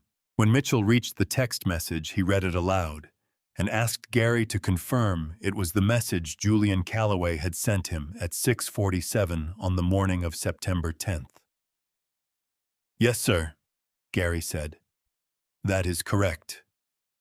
And the specific instruction in that message to make sure those federal tags were buried, whose instruction was that Gary turned slightly in the witness chair and looked directly at the jury. Not at Julian. Not at the gallery. At the 12 people who were going to decide what September 10th was worth. Julian Calloway's, Gary said, in writing. Warren Aldrich's cross-examination ran 40 minutes. He was thorough and he was skilled, and he attacked every available surface, Gary's financial motive for cooperating with the plaintiff, the self-serving nature of his decision to record a phone call from his client, the convenient timing of his change of heart, relative to Julian's decision to assign liability. Gary answered every question in the same flat, even register. He did not shift in the chair. He did not elaborate beyond what was asked. He did not get angry, which Aldrich was clearly hoping for at several points in the examination. He was not a sympathetic witness he had never claimed to be. One had never presented himself as anything other than a man who had done something he should not have done and had subsequently chosen for reasons of practical self-preservation rather than moral awakening to be accurate about it. But accuracy is more durable in a courtroom than sympathy, and Gary was accurate in a way that 40 minutes of cross-examination did not touch. When Aldrich sat down, Mitchell rose. "One question on redirect, Your Honor." Judge Ostrander nodded. "Mr. Tompkins," Mitchell said, "when Julian Calloway called you on September 14th and instructed you in what to say, if anyone from law enforcement or opposing counsel contacted you, did you agree in that moment to follow those instructions?" Gary paused. 1 full second, not a dramatic pause, a thinking one. The pause of a man who is going to answer a question precisely and wants to make sure he does. "I told him I would think about it," Gary said. "And did you?" "I thought about it for 6 days. Gary's voice did not change in pitch or pace. Then I drove to Mr. Hara's office. The courtroom was quiet after that, in the specific way courtrooms are quiet when something has been said that is going to stay in the room. The woman in the second seat was writing. The older man on the end had stopped writing and was simply looking at Gary as he stepped down from the witness stand with the expression of someone who has just heard something they recognize as true. Court recessed at 4:45. I sat for a moment at the plaintiff's table after Mitchell and Sandra began gathering their things. I looked across the aisle at the defense table where Julian was leaning toward Aldrich in a low, urgent conversation I could not hear and did not need to. I thought about what Mitchell had said to me once many months ago in his office above the farm supply store on Wenatchee Avenue, that Julian thought he was coming after a grieving old farmer. I thought about Eleanor in her greenhouse in the winter of 2010, beginning the paperwork that would 15 years later turn a $15,000 mapping error into a $14 million reckoning. I put the USDA tag back in my breast pocket and stood up. The second day of trial began with Warren Aldrich on his feet, before Judge Ostrander had finished settling into her chair. I had been watching Julian when Aldrich stood. My son was already seated at the defense table, hands folded in the same charcoal suit he had worn the day before. Something in his posture was different from the previous morning, a very slight forward lean, a quality of readiness, as though he had been waiting for this moment, with more anticipation than dread. I had known Julian for 44 years. I knew the difference between a man who was bracing for impact and a man who believed he was about to deliver one. "Your Honor," Aldrich said, his voice carrying the measured confidence of someone presenting a card he has been holding since the beginning of the game. "The defense moves to introduce newly discovered documentary evidence under ER 904. We have a copy for the court and for opposing counsel." A bailiff carried a manila folder to Mitchell.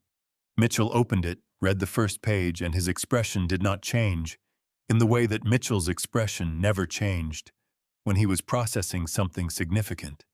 He simply went very still, the way a man goes still when he is thinking faster than usual and does not want anyone to see the speed of it.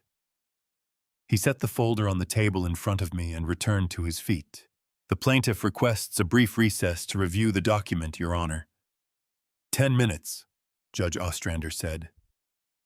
Mitchell leaned close. He said two things quietly in sequence. The first, "It's a will, Eleanor's name on it, dated 2015. The second, "Look at Sandra." I looked at Sandra. She was reading the document, had already been reading it since the moment the bailiff set it down. Her eyes moving through the pages with the focused, unhurried attention of someone who has already read this document before and is now confirming that the version in front of her matches the version she expected. Her expression was the same one she had worn in Mitchell's office 13 months ago on the night we sat on the equipment shed floor and opened the safe. The face of a woman who has already understood what is happening and is simply waiting for the other party to finish playing their hand before she plays hers. She looked up and caught my eye across the table. She gave me one small nod, not reassuring, not triumphant, just communicative. A nod that said, "I know what this is. We are ready." Sandra had told me 3 weeks before the trial that she expected Julian to introduce a document. She had not told me what kind. She had simply retained Dr. Fenwick and said, "Be ready for anything." I had learned over 14 months to trust that instinct. I faced forward and waited. Warren Aldrich presented the document to the jury with the careful, deliberate energy of a man who believes he is about to change the direction of a trial. He moved slowly between the jury box and the exhibit screen, giving each juror time to absorb what they were seeing. The document, 3 pages notarized bearing Eleanor Calloway's signature in blue ink, was dated September 4th, 2015. It stated that in the event of Arthur Callaway's incapacitation or death, management authority over the Callaway farm property and all associated assets would transfer to Julian Callaway, who was the document stated best positioned to ensure the land's productive and financially viable future. Aldrich built his argument carefully. Eleanor, he said, had anticipated this precise situation, had understood that Arthur's age and health would eventually make the property difficult to manage independently. Julian was not acting against his mother's wishes. He was acting in accordance with them. Arthur's resistance, Aldrich argued, represented not the defense of Eleanor's legacy, but a departure from it, and the guardianship petition Julian had filed was entirely consistent with what Eleanor herself had wanted for her family and her land. He said it well. He was a good attorney, and he knew how to construct a narrative that sounded reasonable from the outside. When he finished and sat down, two of the jurors who had been taking notes since Gary Tompkins's testimony were writing again. I sat with my hands flat on the plaintiff's table and felt the USDA tag pressing against my sternum through the fabric of my jacket, warm from my body heat, its bent edge a familiar shape against my chest. And I thought about Eleanor in 2015. What she had been doing in 2015. She had been alive then, still healthy enough to work the orchard, still getting up before dawn to check the frost monitors. She had been writing in her leather notebook.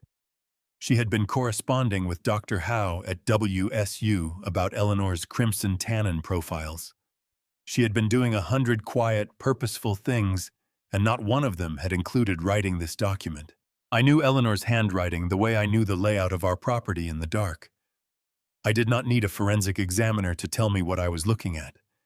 But what I knew and what I could prove in a courtroom were two different things, and I had learned in 14 months of litigation to trust the distance between them.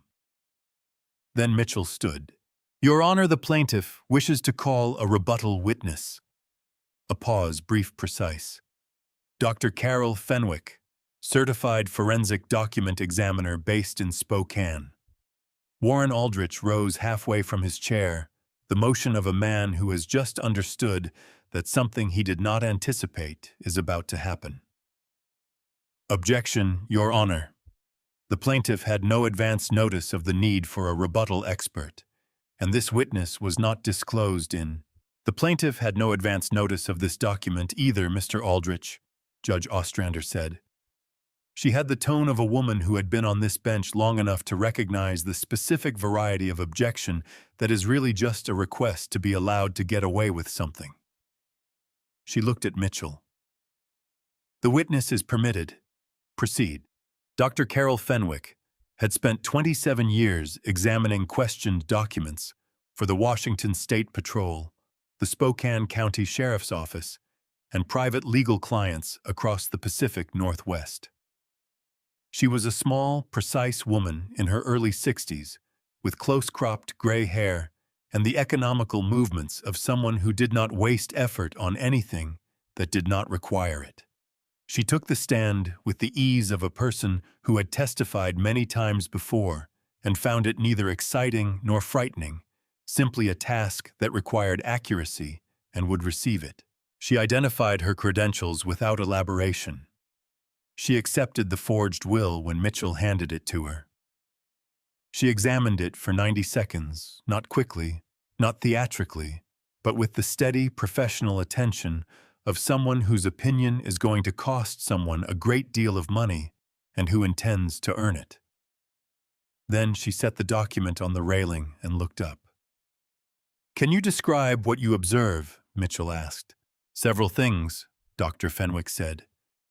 "The signature purporting to be Eleanor Callaway's exhibits pressure inconsistencies that are characteristic of non-dominant hand production. Specifically, the downstrokes show uneven pressure distribution, and the letter connections lack the fluency of natural handwriting.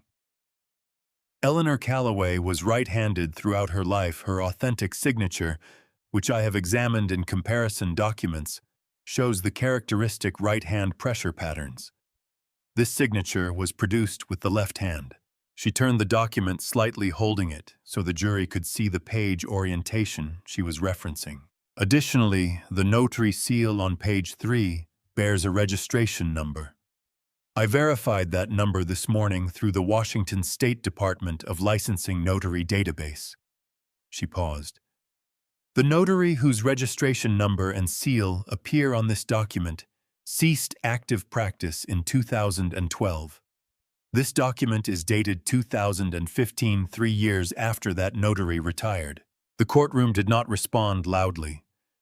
There was no gasp, no murmur from the gallery, no visible reaction from the jury. Instead, the room went very quiet, the particular quality of silence that falls when something has been said that everyone in the room understands the weight of simultaneously. It is a heavier silence than noise. Julian experienced it differently than the rest of us. I was watching him when Dr. Fenwick finished speaking, and I saw something go out of his posture, not dramatically, not all at once, but the way a fire goes out, when the last of the fuel is consumed quietly and without announcement. Sandra opened her laptop. She did not rush. She was not performing calm, she was simply calm, the way a person is calm when they have prepared for something thoroughly and the preparation has held. She turned the screen toward the courtroom display system and spoke directly to the bench.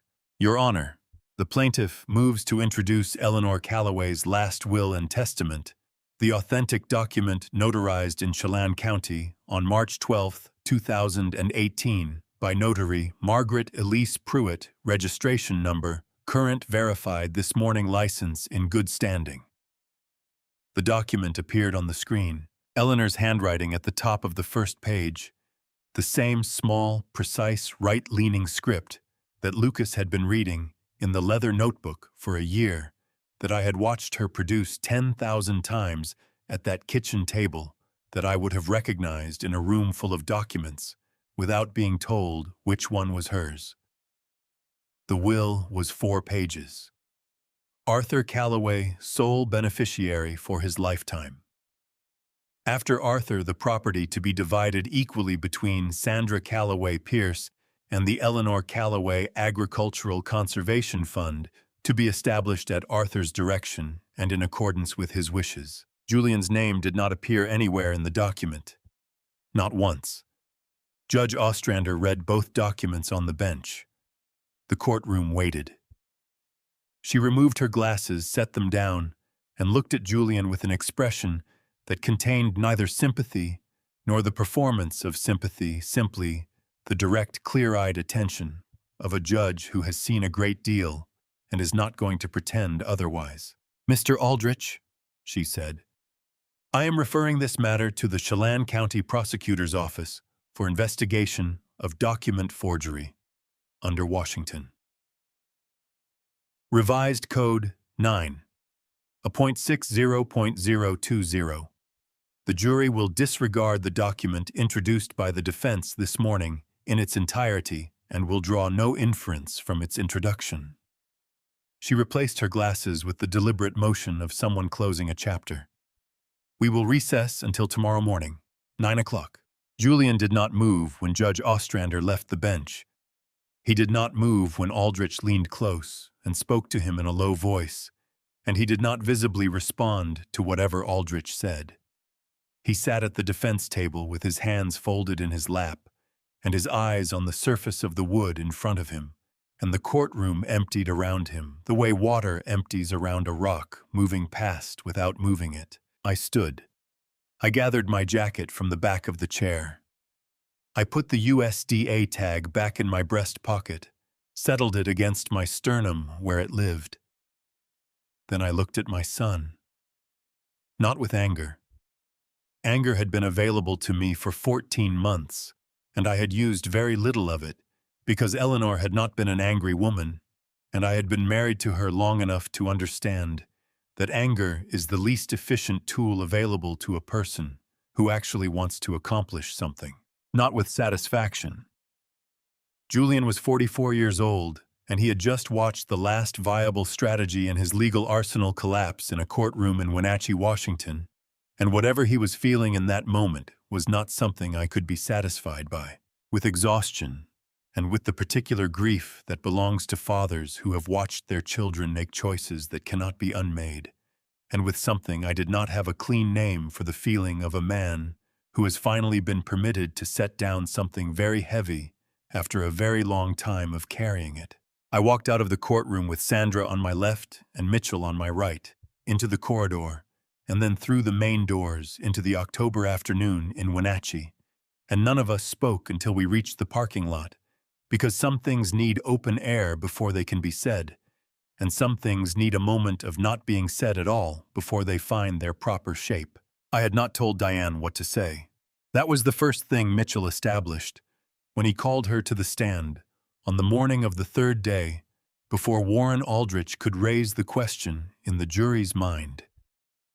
He did it simply and directly, the way Mitchell did most things, asking her 3 questions in quick succession before the defense could object to the framing. Had anyone from the plaintiff's legal team coached or directed her testimony? No. Had she been provided with specific language or talking points? No. Was she appearing voluntarily at her own expense without compensation? Yes. Diane Calloway was 70 years old. She had retired after 31 years, teaching 7th and 8th grade English in Yakima, Washington, and she had driven herself 2 hours over the Cascades on a Tuesday morning in October because she had something to say that she believed a jury needed to hear. She had not asked me whether I wanted her to come. She had called Sandra in September when the trial date was confirmed and said, "I will be there on the 3rd day." Sandra had said, "I know," which told me the 2 of them had spoken about this long before either of them mentioned it to me. Diane settled into the witness chair, the way she settled into every chair, with the deliberate, unhurried composure of a woman who had spent 3 decades managing rooms full of people who would test her patience if she gave them the opportunity, and who had long since stopped giving them the opportunity. She wore a blue dress, the particular shade that Eleanor had favored for church, and for occasions she considered important. I was fairly certain that was not a coincidence. She adjusted the microphone without assistance, folded her hands on the railing, and looked at Julian before she looked at Mitchell. It was a brief look. Direct, without malice, without performance. The kind of look that carries a complete sentence without using any words. "I know you," it said. "I know what you are, and I know what you did, and I am going to tell the truth about it in this room today." Julian held her gaze for approximately 2 seconds. Then he looked down at the defense table and did not look up again for a long time. I had known Diane Calloway for 50 years. I had never seen her look at anyone that way before. "Mrs. Calloway," Mitchell began. "How long have you known the Calloway family?" "Since Arthur and I were children," Diane said. "And I knew Eleanor for 43 years, from the day she and Arthur started courting until the day she died." "Were you close to Eleanor?" "She was the best friend I had in my adult life," Diane said. Simply, without elaboration, the way a person states a thing that is so thoroughly true, it requires no ornamentation. And I do not say that lightly. I had good friends. Mitchell nodded. "Mrs. Calloway, I want to direct your attention to an event that took place approximately 15 years ago in February of 2010. Can you describe what occurred and what Eleanor told you at that time?" Diane took a breath. Not a nervous breath, a settling one, the kind that precedes something that has been waiting a long time to be said, and is finally being given the room it needs. "Arthur had his first cardiac surgery," she said. "He was at a hospital in Seattle for the procedure and recovery. Eleanor stayed with me in Yakima during the waiting period because she did not want to be alone, and because she did not want to be in Seattle in case the news was bad and she had to drive home afterward." Diane paused, her hands still folded on the railing. "Julian came to my house on the 2nd day. He had driven up from his apartment in Seattle. I assumed he had come to wait with his mother." The courtroom went very still. I was watching Diane's face. I had not known she was going to say this. I had not known any of this was coming, none of what came next, none of what I was about to hear for the first time in 50 years of knowing my own family's history. My hands were flat on the plaintiff's table, and I pressed them harder against the wood without deciding to do it the way a person grabs something solid when the ground moves under them. He had not come to wait with his mother, Diane said. He had brought a document, a property transfer form. He wanted Eleanor to sign it to transfer management authority over the Callaway farm to him effective upon Arthur's incapacitation or death. She stopped for a moment, not for effect, but because she was being precise. He told her it was practical. He said Arthur would likely need ongoing cardiac care and would not be able to manage the property at the same level going forward, and that it was better to handle the paperwork while things were calm rather than in a crisis. Diane's voice did not waver. Eleanor asked him to leave my house. She did not raise her voice. She asked him once and he left. Mitchell waited. He was good at waiting. He understood that some testimony needed air around it before the next question could land properly. What happened after that? He asked. Eleanor did not speak for the rest of that evening, Diane said. She sat in my kitchen and drank tea and looked out the window for a very long time. Then around 9 o'clock she said something I wrote down afterward that same night, because I knew I would want to remember it exactly. Diane looked at her hands. She said, Diane, I am going to make sure that farm is untouchable. Not by the county, not by developers, not by our own blood. I don't care what paperwork it takes. The wood grain of the plaintiff's table. Long parallel lines running toward the edge. I had been staring at them for 30 seconds without seeing them, and then suddenly I was seeing them very clearly, every line, every variation in color, the small knot 2 inches from my left thumb. I focused on the knot and kept my hands flat and breathed. Not by our own blood, she had known. In February of 2010, while I was in a hospital in Seattle, with my chest open on a table, Eleanor had been sitting in her best friend's kitchen, understanding something about our son that I had not understood yet, and would not understand for another 15 years, and she had decided alone quietly, without telling me what she was going to do about it. Did she follow through? Mitchell asked. Within 6 months, Diane said. She began the USDA National Clonal Germplasm Repository registration process and the Washington State Heritage Orchard Registry application simultaneously. Both require considerable time and documentation, months of correspondence, scientific records, legal filings. She completed them both. Diane looked up from her hands. I helped her with some of the paperwork. She never told Arthur she was doing it or why. She told him it was for the scientific record of Eleanor's crimson genetics. That was true. A pause. It was not only true. Mitchell let that sentence stand in the room for a moment before he continued. In your understanding, he said, why did Eleanor Callaway register the heritage block as a federally protected agricultural and genetic site? Because she loved her husband, Diane said. The simplicity of it landed harder than any elaborate answer could have. And because she understood that if those trees carried federal registration under the USDA and the State Heritage Program, the legal cost of destroying them intentionally, without permission, would be enormous. She was not protecting the trees, Mr. Hara. She was protecting Arthur. Diane's voice remained steady throughout, but something moved behind her eyes that she did not attempt to conceal and did not need to. Eleanor was the most practical person I ever knew. She saw what Julian was capable of 15 years before he proved her right, and she built the only wall she had available to her. Sandra's hand found my forearm under the table. She did not grip it. She simply placed her palm against my sleeve and left it there, which was exactly the right thing. 15 years.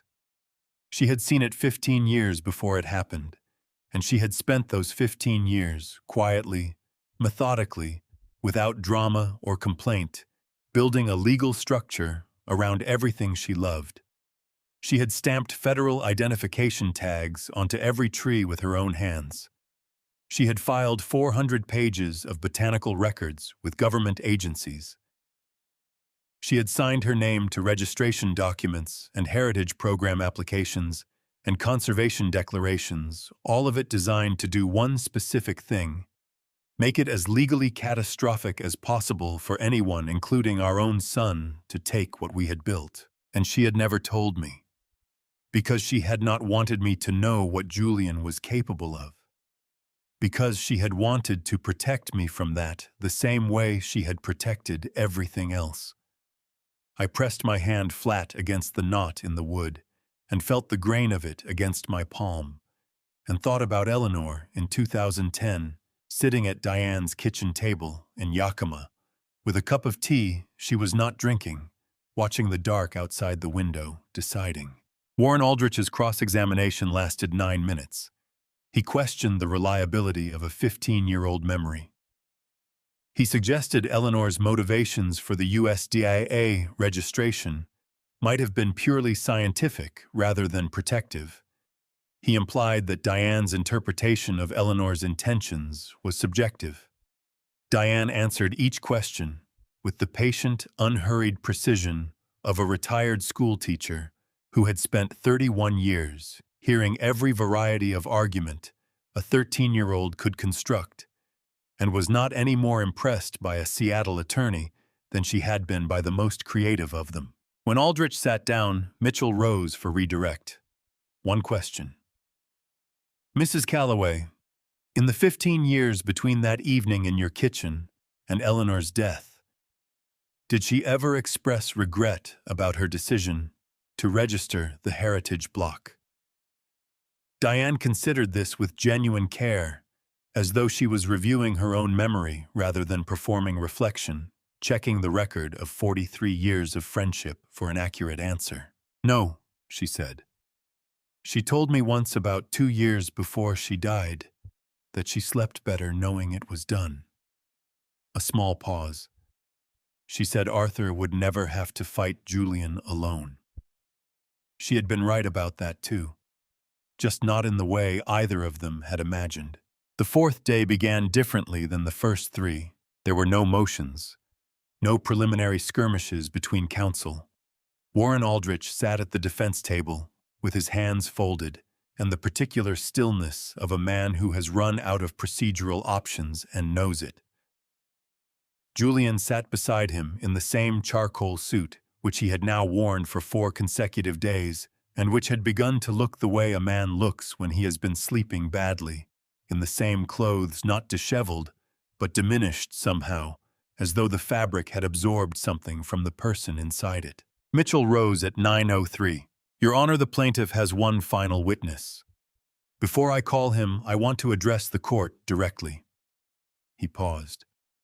The plaintiff wishes to call Lucas Calloway, 16 years of age, to read into the record a document recovered from the plaintiff's property safe. The document is a letter handwritten by Eleanor Calloway, authenticated by the plaintiff, under oath, and by the document's chain of custody from the Calloway farm safe to this courtroom. We are offering it as demonstrative evidence relevant to the intent behind the heritage block registration and the value Eleanor Calloway placed on this property. Mitchell looked at Judge Ostrander. We ask the court's permission to allow Lucas to read it aloud. Warren Aldrich rose. Your Honor, the defense objects to the theatricality of Mr. Aldrich, Judge Ostrander said not unkindly. The document has been authenticated, and the relevance has been established. The objection is overruled. She looked toward the gallery where Lucas was sitting. Young man, please come forward. Lucas stood. He had been sitting in the 3rd row since 8:45, the sealed envelope in his hands, turning it over slowly, the way he had been doing for the past year every time he picked it up and then set it back down in the safe. He was wearing the blue button-down from the first day, and his hair was combed, and he walked to the witness stand with the careful, deliberate pace of someone who is managing something large by concentrating on each individual step. He sat down. The bailiff administered the oath. Lucas's voice was steady when he said, "I do steadier than I expected, steadier perhaps than I would have managed at 16 with a courtroom full of strangers watching me." Mitchell handed him the envelope. "Lucas, can you identify this document?" "Yes, sir. It's a letter my grandmother wrote. Eleanor Calloway. She left it in the farm safe with a note on the outside." He turned the envelope so the courtroom could see Eleanor's handwriting on the front for Lucas. "Open when he's old enough to understand what this land means." "How old were you when she wrote it?" "4, Lucas said. "She died when I was 12. Please open it and read it to the court." Lucas broke the seal. The sound of it was very small in a very quiet room. He unfolded 3 pages of Eleanor's stationery, cream-colored her initials at the top, the same right-leaning script that had filled 400 pages of a leather notebook for 30 years. He smoothed the pages against the witness railing. He looked down at the first line. Then he looked up once at me, and I gave him the same small nod Sandra had given me 2 days ago. He looked back down and began to read. "Dear Lucas, by the time you open this, you will be old enough to have walked the heritage block in every season, and to know the names of the trees, the way you know the names of people who matter. If your grandfather has kept his word, and he will have because keeping his word is the thing he does better than anyone I have ever known, you will have spent enough summers in that orchard to understand what I am going to tell you. I built that orchard for your grandfather. Not because he asked me to, and not because he needed me to, but because I could see things in him that he could not see in himself, a patience with living things, a capacity for the long work, a willingness to tend something for decades without knowing whether it would amount to anything. Those are not common qualities. They should not go unprotected." Lucas's voice caught on the word unprotected. He stopped for one breath, too, and then continued. "The Eleanor's crimson trees are yours, Lucas. Not legally, the law handles that in its own way, but in the way that matters more than law. Your grandfather and I began grafting them the year before you were born. We talked about you while we worked about what kind of person you might become, about whether you would love this land the way we do. I think you will. I think you already do, or you would not have opened this letter. There is a trust fund. Your grandfather knows about it. It is for your education, and it comes from the orchard, which means it comes from 30 years of early mornings and cold Novembers, and the specific joy of watching something you planted become something you could not have imagined when you put it in the ground. Lucas Obi, this orchard is your college. It is also your grandfather's heart, and my life's work, and the place where everything our family built with its hands still lives. Don't let anyone tell you it's just trees. All my love always, Grandma Eleanor." Lucas lowered the pages. The courtroom had the quality of held breath, not theatrical silence, not performed emotion, but the genuine stillness of a room full of people who had just heard something true. I was looking at the wood grain of the plaintiff's table again, the parallel lines running toward the edge. I pressed my palm flat against it and felt the solidity of it, the realness of something I could hold on to, while everything else in the room required me to sit still and not come apart in front of a jury. Sandra's hand found my forearm under the table and gripped it once hard and let go. On the other side of the aisle, Julian sat with his head bowed over the defense table. His shoulders were shaking in the small, controlled way of a man trying very hard not to be seen doing what he was doing. I did not look away from him. He was still my son. He had done what he had done, and the law was going to respond to it the way the law responds to things.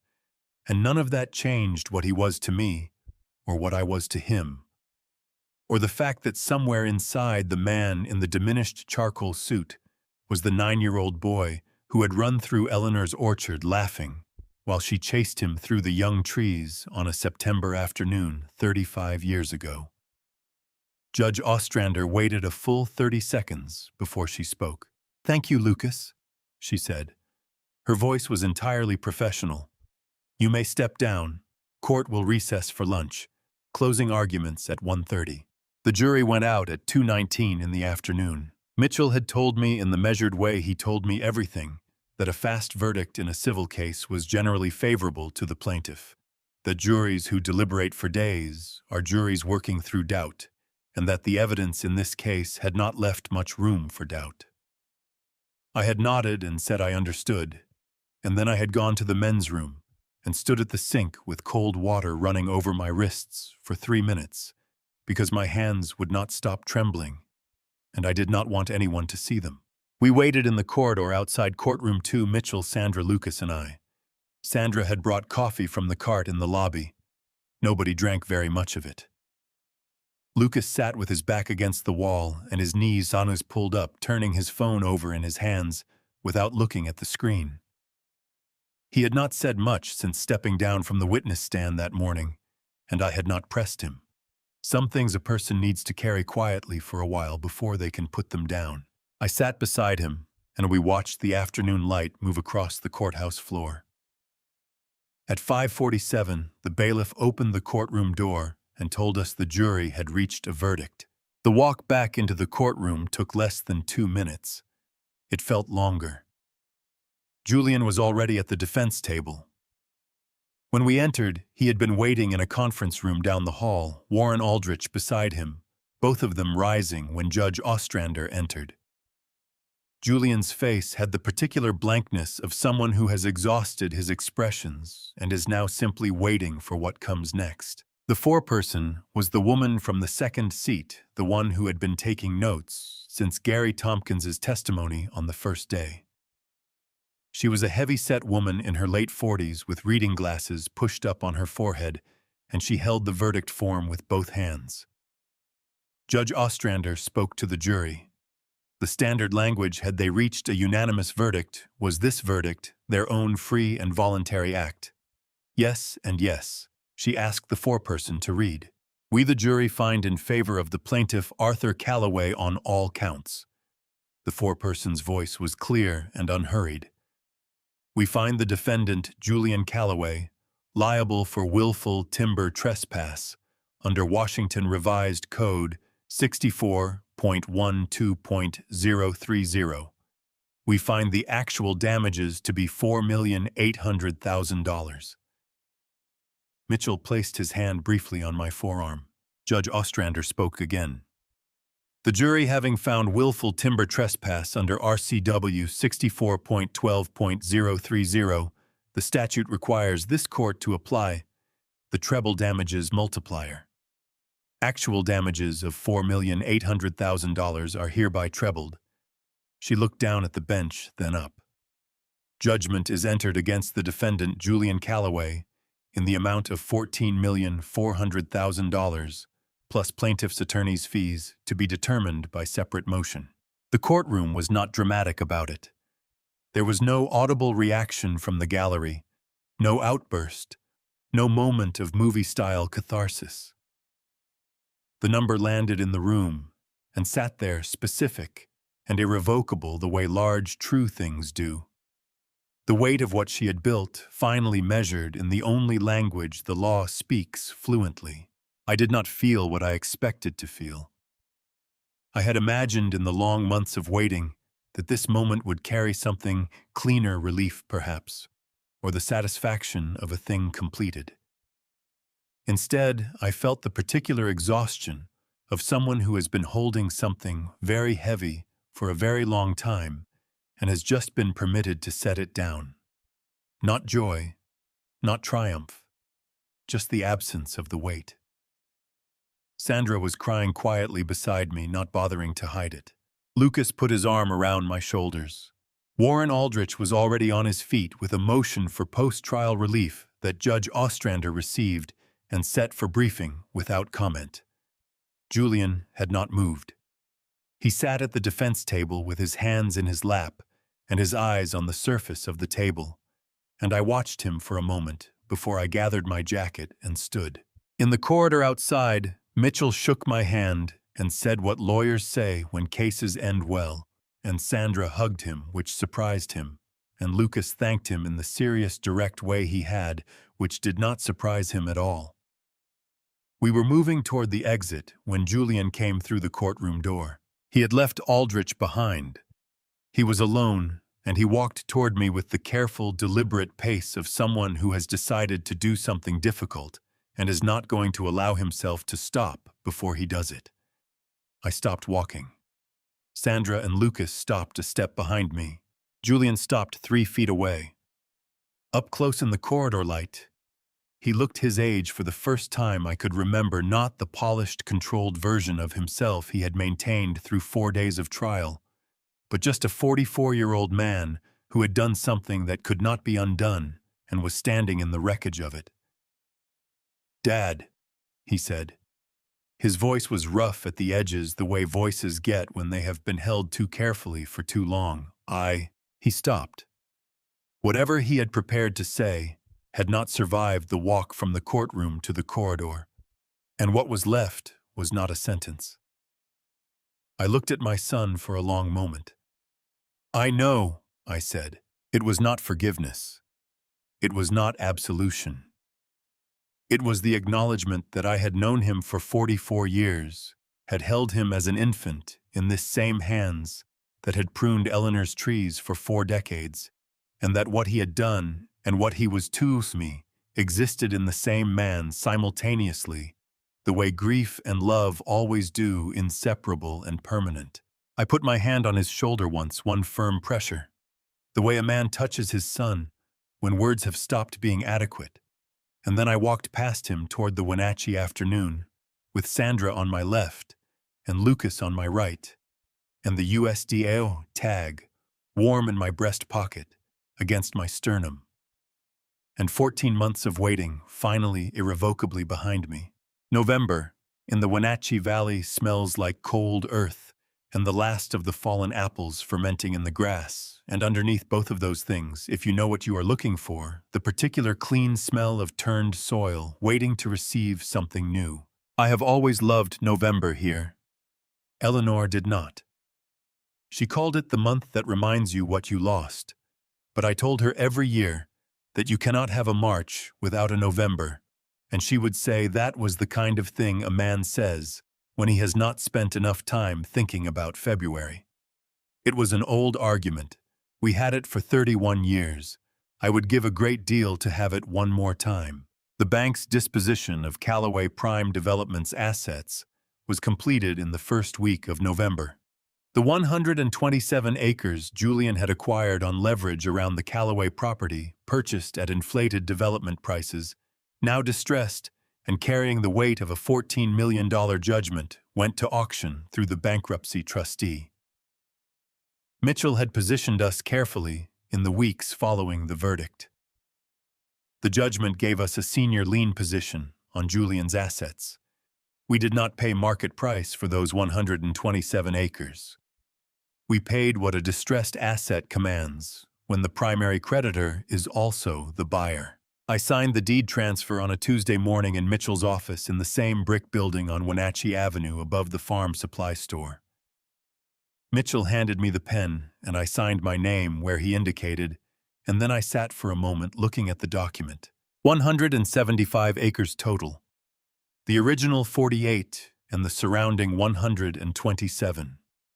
More land than I had ever owned, more than I had imagined owning, spread across a hillside in Chelan County, with a view of the Cascades that Julian had planned to sell to people who would have paved it and called it luxury. Eleanor would have had opinions about this, I said. What kind of opinions? Mitchell asked. Practical ones, I said. She would have been on the phone with WSU before the ink dried. I called Dr. Howe that afternoon. She was, as Eleanor would have predicted, already thinking about it. The Eleanor Callaway Agricultural Trust was established the following week, a formal partnership between the Callaway family and the Washington State University Tree Fruit Research Center, dedicated to the conservation, propagation, and study of heritage apple varieties, with particular focus on Eleanor's Crimson. Dr. Howe would serve as the scientific director. Mark Okafor committed to a new 10-year purchase agreement for the expanded Eleanor's Crimson production once the orchard reached maturity. The trust documents named Lucas Callaway as the family trustee, designate upon reaching age 21. Sandra drove up from Spokane for the signing. She read every page before she witnessed my signature, which was what I expected. Afterward, she made coffee in Eleanor's kitchen, and we sat at the table where Julian had spread his architectural renderings 14 months ago and talked about what the North Slope would look like in 8 years when the new trees came into production.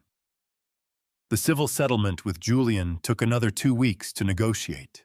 Mitchell had proposed it, and I had agreed Julian could satisfy a portion of the monetary judgment through documented labor contribution to the restoration of the heritage block, 500 hours supervised by the Chelan County Agricultural Extension Office, to be completed within 12 months. The rate applied against the judgment was the prevailing agricultural wage. It did not make a significant dent in $14,400,000. That was not the point. Julian signed the settlement agreement on a Friday. He did not speak during the signing. Warren Aldrich had accompanied him more as a formality than a necessity. When it was done, Julian stood and looked at me across the conference table and opened his mouth and closed it again, and I thought of the corridor outside courtroom 2 and the sentence he had not been able to finish, and I thought that some things take longer than a settlement conference to find their words. "Next Tuesday," I said, 7 in the morning. "Bring work clothes." He nodded once and left. Lucas moved back to the farm the second week of November. Christine drove him up on a Saturday with 2 duffel bags and a box of books and stayed for lunch, and when she left, she hugged me at the door and said thank you in a way that meant something more specific than the words, and I understood that she was thanking me for being the place her son needed to be. Lucas took Eleanor's old room. He set the leather notebook on the desk beside his laptop, and every evening after dinner I could see the light under his door and hear the occasional scratch of his pen on paper as he made his own notes in the margins. On the first Tuesday of November, Julian arrived at 7 in the morning. He was driving a pickup I did not recognize, older, practical, nothing like the SUV he had brought to this driveway 14 months ago. He was wearing canvas work pants and a heavy flannel shirt, and his hands, when he took the work gloves I offered him, were the hands of a man who did not yet know how to hold them. I had prepared a section of the new land, on the north slope of the 127 acres, the first planting of what would eventually become the expanded heritage block. 1,200 Eleanor's Crimson saplings from the WSU propagation program, sourced from the surviving rootstock Dr. Howe had certified, each one in a burlap ball tagged ready. I handed Julian a planting bar and showed him the spacing. He did not ask questions. He set the first bar in the ground, opened the first hole, and placed the first sapling. His hands found the work the way hands do when a task is simple and physical and requires nothing except attention and repetition. He was not good at it yet. He would get better. Lucas came out at 8 o'clock with coffee in a thermos and sat on the tailgate of my truck at the top of the slope. He had Eleanor's notebook open on his knee. He was reading, making notes, occasionally looking up at the rows of saplings taking shape across the hillside below him. I stood at the edge of the planting and watched my son work in the cold November light, and I thought about Eleanor standing in the heritage block 30 years ago with a grafting knife and a leather notebook, and 30 years of patience she had not yet spent building something she would not live to see completed for a man she loved and a grandson she had already started writing letters to. She had planted more than trees. Julian set another sapling, pressed the soil, moved to the next hole. Lucas turned a page. I put my hand in my breast pocket and felt the USDA tag, WA-HO-1994-E, crimson-001, bent at one edge, mud still in the stamped grooves, and I thought, Eleanor, look what you grew. The Cascades stood above the valley in the November light, patient and enormous and entirely indifferent to the smallness of human things. But I was not indifferent. I was 74 years old, standing on 175 acres of land that bore my name and hers, watching my grandson read her words and my son plant her trees, and I was in the most complete and uncomplicated sense I had felt in 4 years exactly where I was supposed to be. I would have paid attention to the wall she was building instead of assuming it was just about the trees. Family betrayal does not arrive announced. It grows quietly, in the space between what people say and what they actually intend. I did not see it coming. Eleanor did. My advice to you, and I mean this from the experience of a man who learned it the hard way, is this: know what you have built. Document it. Protect it. Do not wait for someone you love to do it for you in secret, because they are afraid of what you will feel if you know the truth. That is a kindness that costs too much. I believe God gives certain people the wisdom to see around corners. Eleanor had that gift. I was simply the man fortunate enough to stand behind the walls she built. Family revenge is never something I wanted.